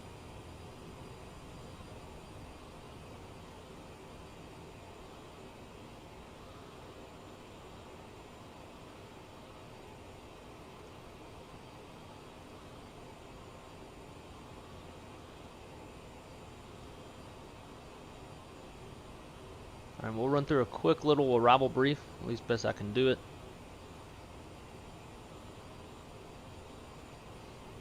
So our ILS frequency is 109.3, final approach course is 115, final approach fix is Weddell at 2,400 feet. MSL, which is 2308 AGL. Our decision height's 200 feet off the ground. Touchdown zone elevation is 92 feet. If we go missed, I'm not doing any of this shit. I'm just gonna go around, stay away from the mountains, and try again. We have a standard 3-degree glide slope with approach lights, PAPI on the left. And if we go miss, we'll climb to 5,000 and just figure out what the hell we're going to do. Minimum's 200 feet, half-mile visibility. We've got that, so we're not worried there. Once we land, we're going to touch down and we're going to depart off of the runway at taxiway Alpha to the ramp. We have high-intensity runway lights, approach lights, PAPI on the left. It's grooved. And from the glide slope, we have 6,586 feet of usable runway. And it's 150 feet wide, so it's not narrow, which is always good, especially at a small airport like this.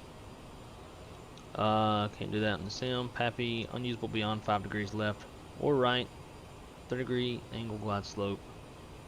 And PAPI is unusable beyond 6 nautical miles. Sweet. Alright, so that's done. So let me... let's get our ILS frequency set up.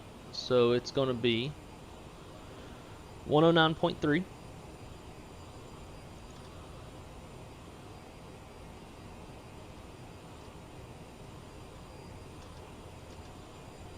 Nope, not what I wanted to do. Return.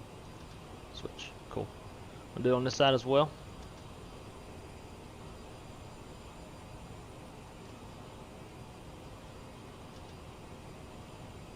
Good deal. TCAS. Let's just do that. Auto return. And then I have it opposite on the other side. 109.3. Final approach course is 115.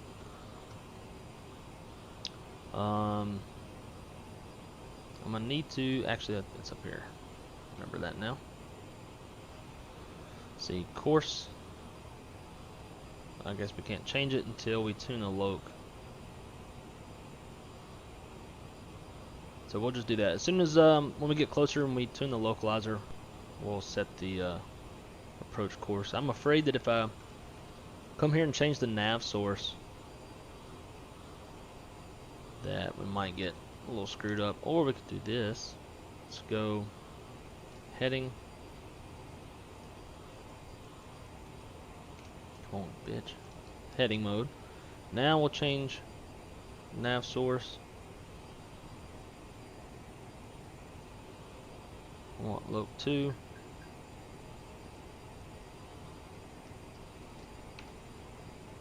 Can't even see the damn thing.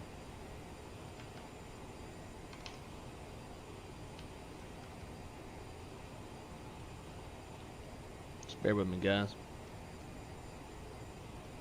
So 1. I want it to be something like that. Close enough. Nav source back to FMS. And we're going to do it over here as well. So nav source, loc 1 for this side.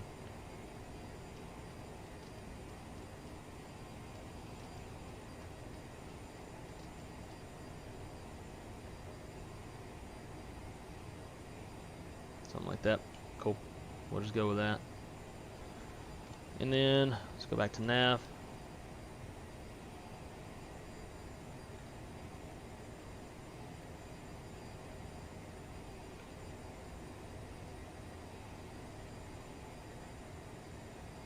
There's transition altitude coming up. This airplane's about to get screwed up, so we'll go direct. And just trying to recapture that fix that we were about to go by in heading mode. Alright, so there is transition altitude. We'll go 2993. And do the same on the other side. That is the current altimeter for Ketchikan. And then also on the standby.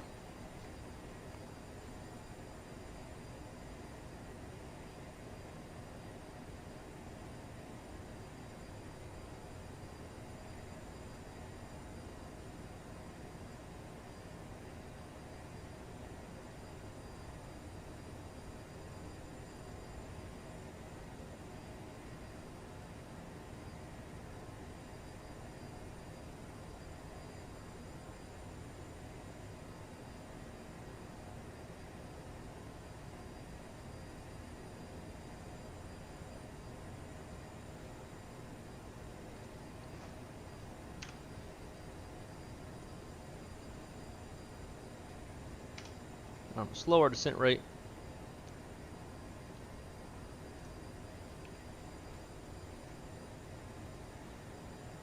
"21 miles from Ann, or Alpha November November,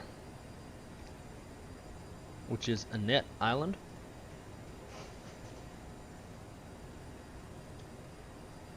And let's see, after that is Musu at 45 miles. So we're not looking too bad.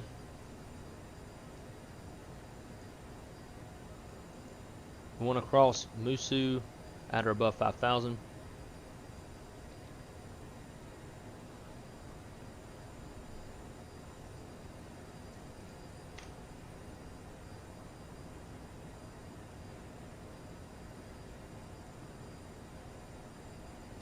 I'll put that in. We're not struggling to do that later on. 5,000.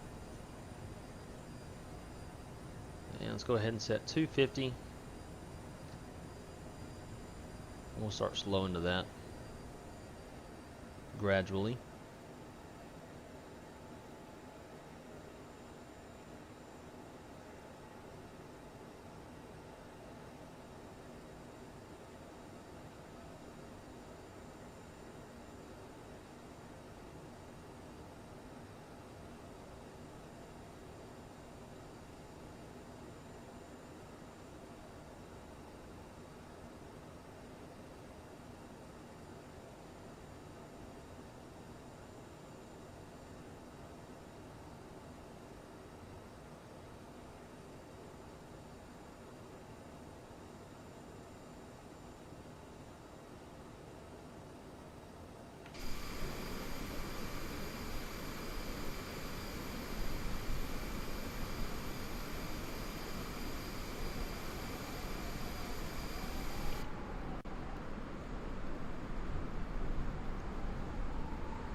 Making our way down nicely. This is probably the hardest part, is just judging how fast to come down and not getting down too early, not coming down too late. Early is always best. I'd rather be low than high, unless there's mountainous terrain, which there is here. Especially if you have an airplane like this that you can't look at the terrain. The real airplane you can. The real airplane will show terrain on the ND, but Aerosoft has not implemented that on here yet. So we'll be kind of blind when it comes to terrain.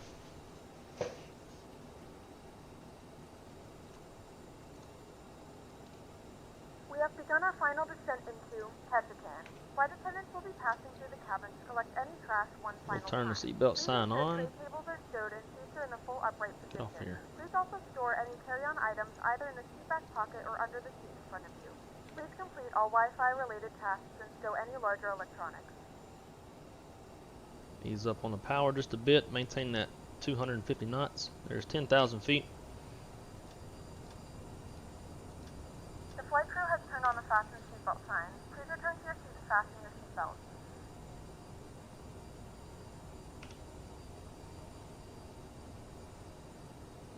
Alright, so we want to be at Musu. Musu in 26 miles. We need to lose about 4,000 feet. So we're looking more than good on that. In fact, we could probably slow our descent rate down just a little bit.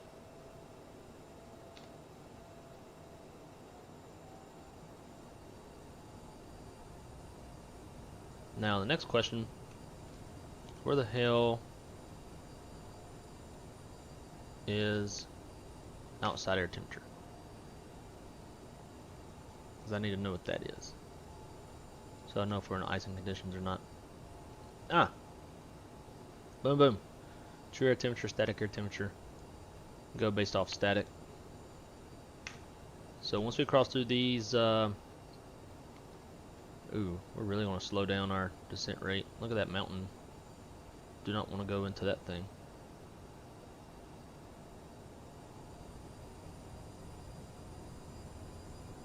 But once we go through these clouds, there will be icing conditions. We'll turn the anti-ice on and turn it off once we get below that cloud layer.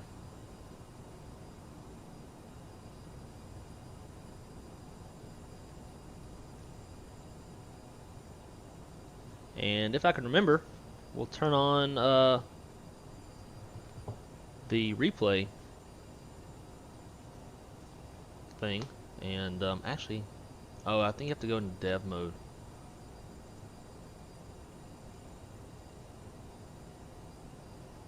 Yeah, so they have it blocked out here. That's something I'm not going to mess with on a live stream. But with this sim update that just came out today, they did implement the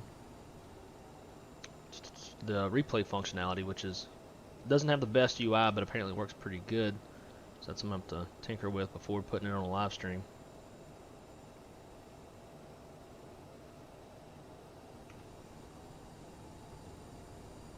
Musu 17 miles, looking pretty good. Clearing this mountain, that's the only thing I was really worried about.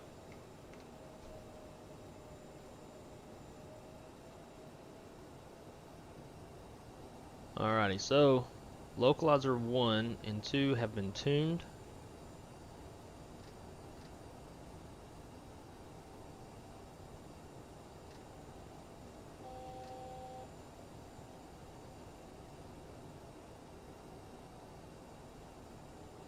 Actually, no, they're on standby, which is, I guess, what this blue is. And we can set it once we get pointed towards the airport. Again, I'm not a CRJ guy. All my knowledge is on the Airbus. It's predominantly what I dispatch and what I have most of my cockpit time in. So, totally shooting from the hips on the CRJ.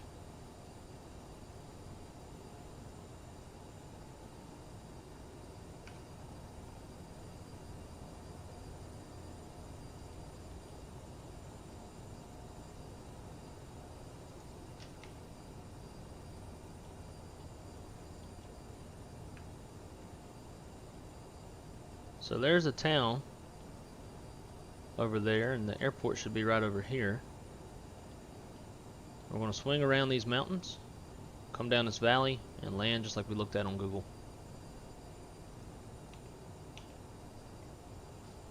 Lord help us all.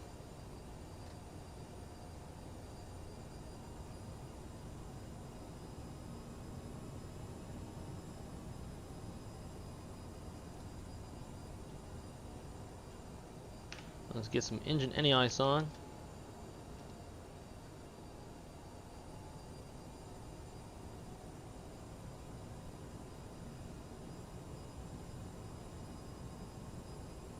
Next fix after Musu will be Putty, and we'll be at 3,000 for that one.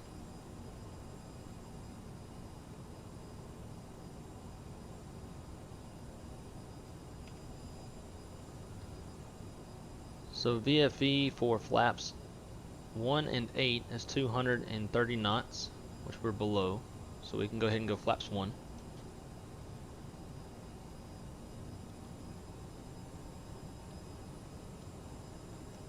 Maybe actually go on flaps 8. No, we're just on flaps 1. Cool.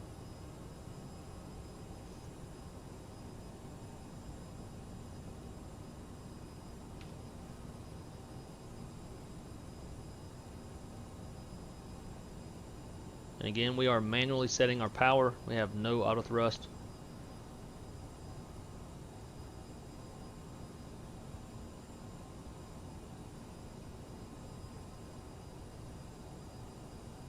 And once we cross Musu in 4 miles, we'll start our descent to 3,000 feet. We'll have only a few miles to get down.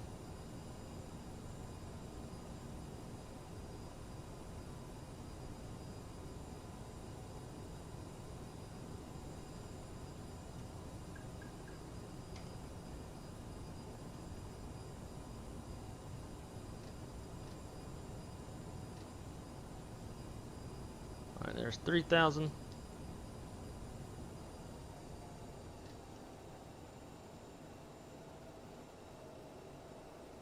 And let's go speed. 170.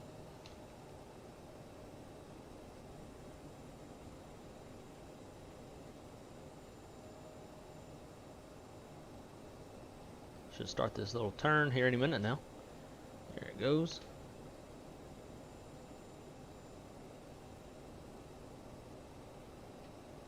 It's a nice gradual turn. 1,000 to go.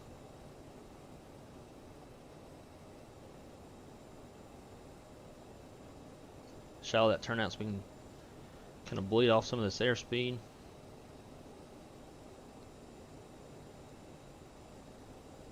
Flaps 20. Speed limitation is 220 knots. So we'll go flaps 8.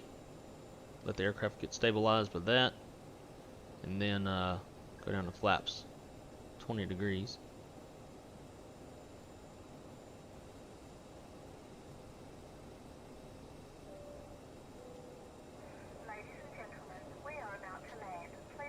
There's flaps 20. Alright, so course 115 set in the FMS.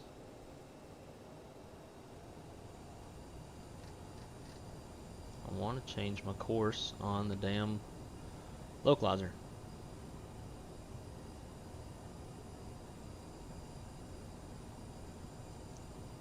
Once we get pointed towards the airport, we'll switch to tracking the loc.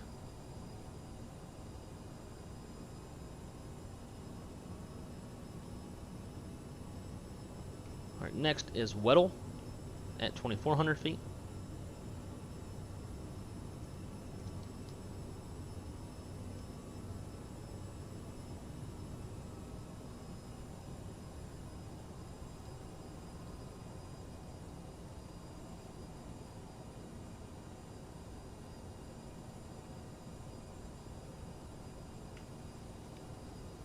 Static air temperature is -2. TAT is 2 degrees, still below 10 degrees Celsius. Invisible moisture, so we're in ice conditions, leaving that anti-ice on the engines.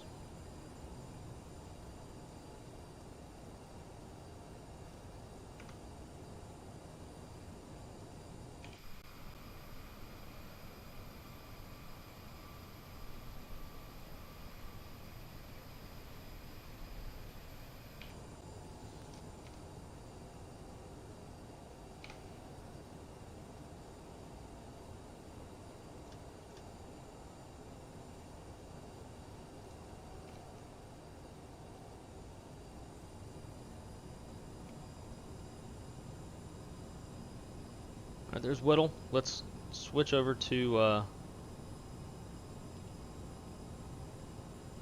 there it goes. Loc 2.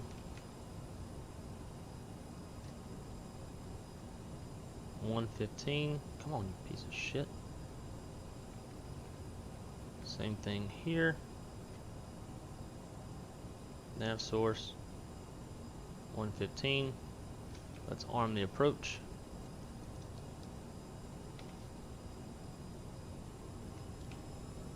Give us some gas because we're getting a little low on the speed.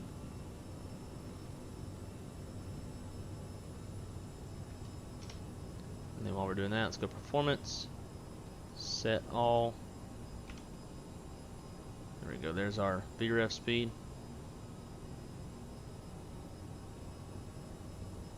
Should be capturing the glide slope.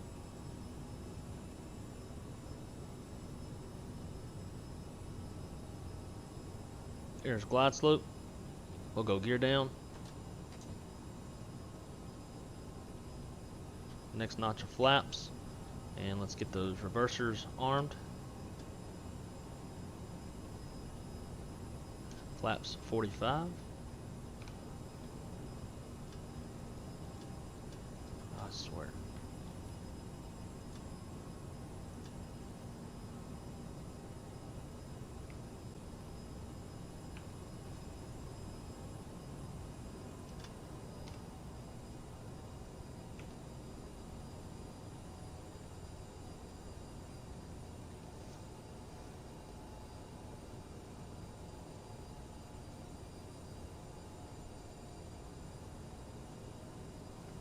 And we'll go with the 2 camera so I can see the throttles. We found our nice little power setting to maintain approach speed.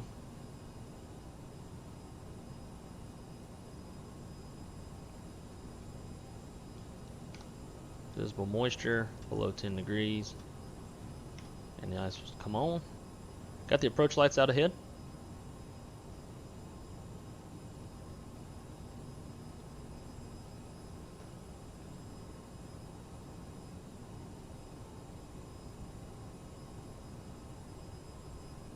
I'll bring this over so y'all can see it as well.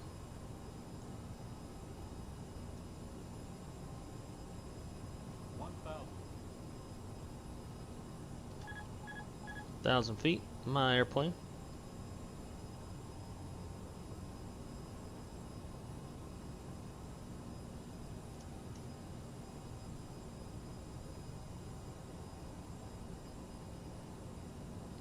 A little low.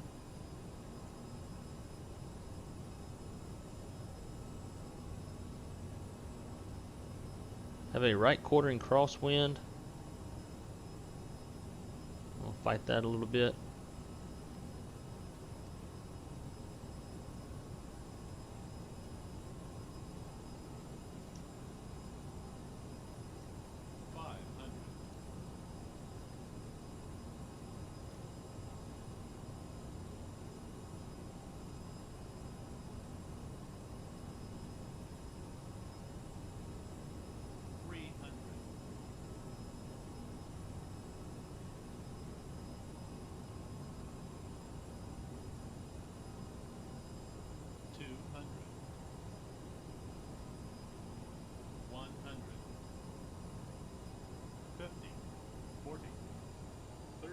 Thrust idle. 20.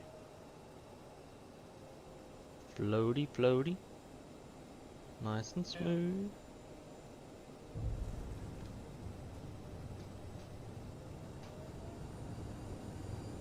Didn't even get to see what it was.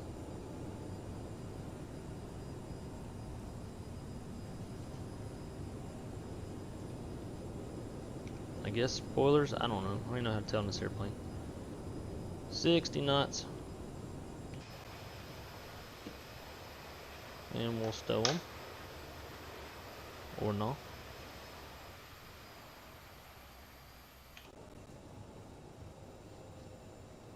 So that's the weird thing. Gentlemen, welcome to Ketchikan. Drone camera mode, Time is 11:59 a.m. you have It to is currently turn the about control off and 37 on, which I think degrees is Fahrenheit. fucking You stupid. can now use your mobile devices. So with the drone camera mode, and it wasn't in control, because if you have control on, then you can't move the drone. So I had to push a button to get it to recognize. Alrighty, so we are off the runway. We can go ahead and clean it up. We encourage you to check your itinerary to ensure a smooth continuation of your journey. Can I click the flight directors, please? Thank you. Ever since that update yesterday, click spots are shit. Alright, let's see. As far as lights go, get rid of these, get rid of that. Wing inspection logo, strobies. APU power, come on. Looking for the flap open. We got it. Start that up. And just to be nifty, instead of doing a 3-minute cool off, we'll shut down one.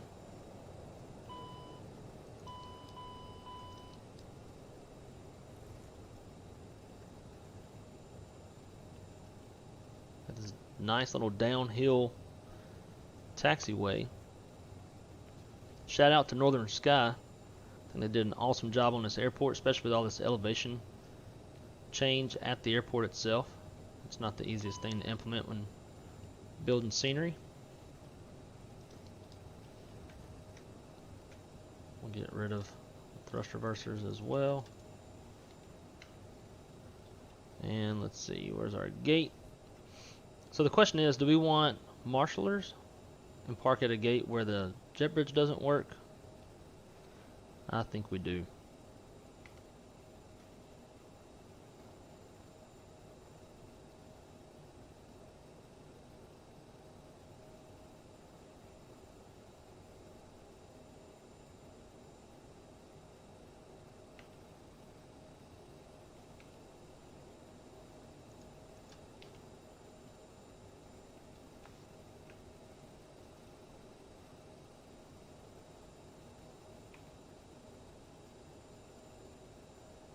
Sega, you done lost one of your sticks. Alright, let's set the parking brakes. Parking brakes set. We'll shut down. Need your ass. Get out of here. Da da da da. Off. Beacon off. Hydraulics off. Engine anti-ice go off. Packs can stay on. Booster pumps off. And actually, let's go aircraft. Place the chocks. Bring up the carts, and we'll open the door.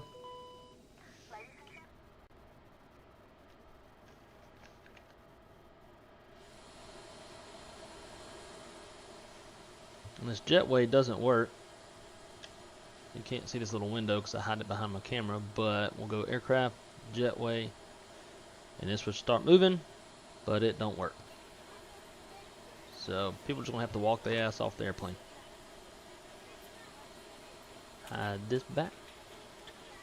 Boom. Cool. Well guys, welcome to Ketchikan, Alaska. Let's take a quick look around at this scenery made by Northern Sky.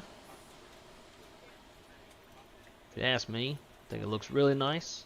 I love it. The only thing compared to other developers that I've seen that I like to see a lot, and you'll hear me say this all the time, is I love it when the interior of the terminal is modeled, at least to some degree, where you can at least like look out the windows, which I guess technically with this you can. You don't really have like a window effect, but love the custom terminal with the Ketchikan on top. I wish there was a way, and this is probably not up to the senior developer, but I wish that this could connect to the airplane so that the people could get off and walk into the terminal. As we saw on Google Earth, this is where you would walk down to catch the ferry.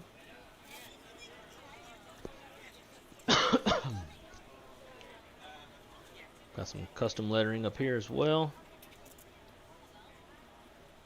Could maybe put a few people out here just to give a little immersion to folks waiting to be picked up.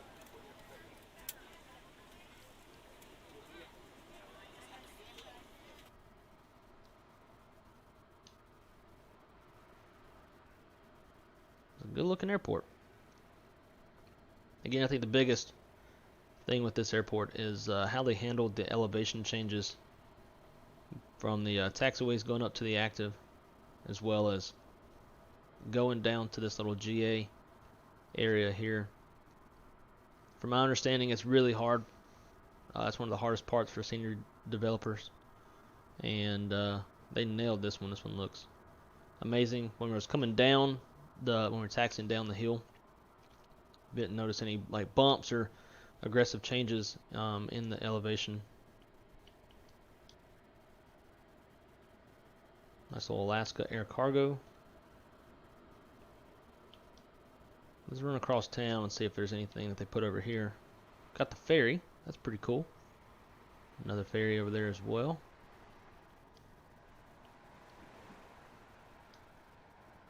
So I guess that's boat number 2.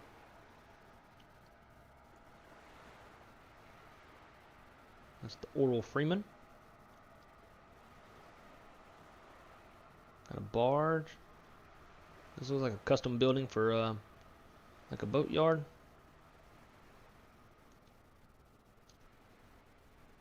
Most of these buildings, though, I believe, don't quote me on this because it's kind of hard to tell from custom buildings made by developers versus like auto-generated Microsoft. I'm pretty sure these buildings out here are auto-generated.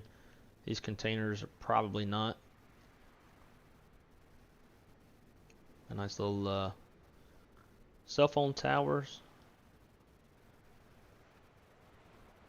And here is the seaplane base that we saw on Google. I'm pretty sure you probably can, but I'm curious to know if we can spawn float plane. If there's any spots out here we can automatically spawn our airplane in the water. Takeoff Air. I guess that's how you say that. Anyways, well guys, I appreciate y'all coming along on this one. This was a fun flight, way different from the typical flying that I do in the Airbus. Oh, and of course, I even said it myself, I was going to forget to run the replay system. So focused on making sure I didn't fuck up the ILS on this airplane that I forgot about it. Knew I was going to. Let's see what our passengers had to say. Go in flight. Unsafe takeoff. It always says that every time that I take off in this airplane with packs on, it says it was an unsafe takeoff, and I don't know what the hell it's reading to make it think that, but there's nothing wrong with that takeoff. Soft landing says we landed at -111. Flight Sim Tool Pro, or whatever the fuck it's called, Sim Toolkit Pro said -114. So they're close. Tell my friends about this airline. Recommend you at work. And that was not a safe takeoff. I wish that passenger would come up to the flight deck and tell me how, because that shit was very gradual rotation. So they can kiss my ass. Alright guys, well, that's probably going to be it for today. The girlfriend is getting off work in about an hour and heading home, and we're going to put up the Christmas tree and all that shit because I'm leaving for work tomorrow. Going to be gone for work for several days, and then my family's flying down from Louisiana for Thanksgiving. So going to be busy over the next probably week and a half, maybe 2 weeks or so. So I may not have too much time to stream, but if I can squeeze one in anywhere, I definitely will. I don't know. I just really want to do a real quick Airbus flight right now. I want to do my little checklist that I made.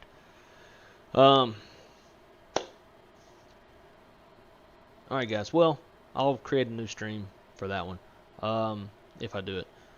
But anyways, as always, thank you for stopping by. Thank you for watching. If I've earned it, I hope that you like and subscribe. Hit the little notification bell so you can always see whenever I'm gonna, when I schedule a stream and whenever I come online to do some flying. And until the next one, guys, see y'all later.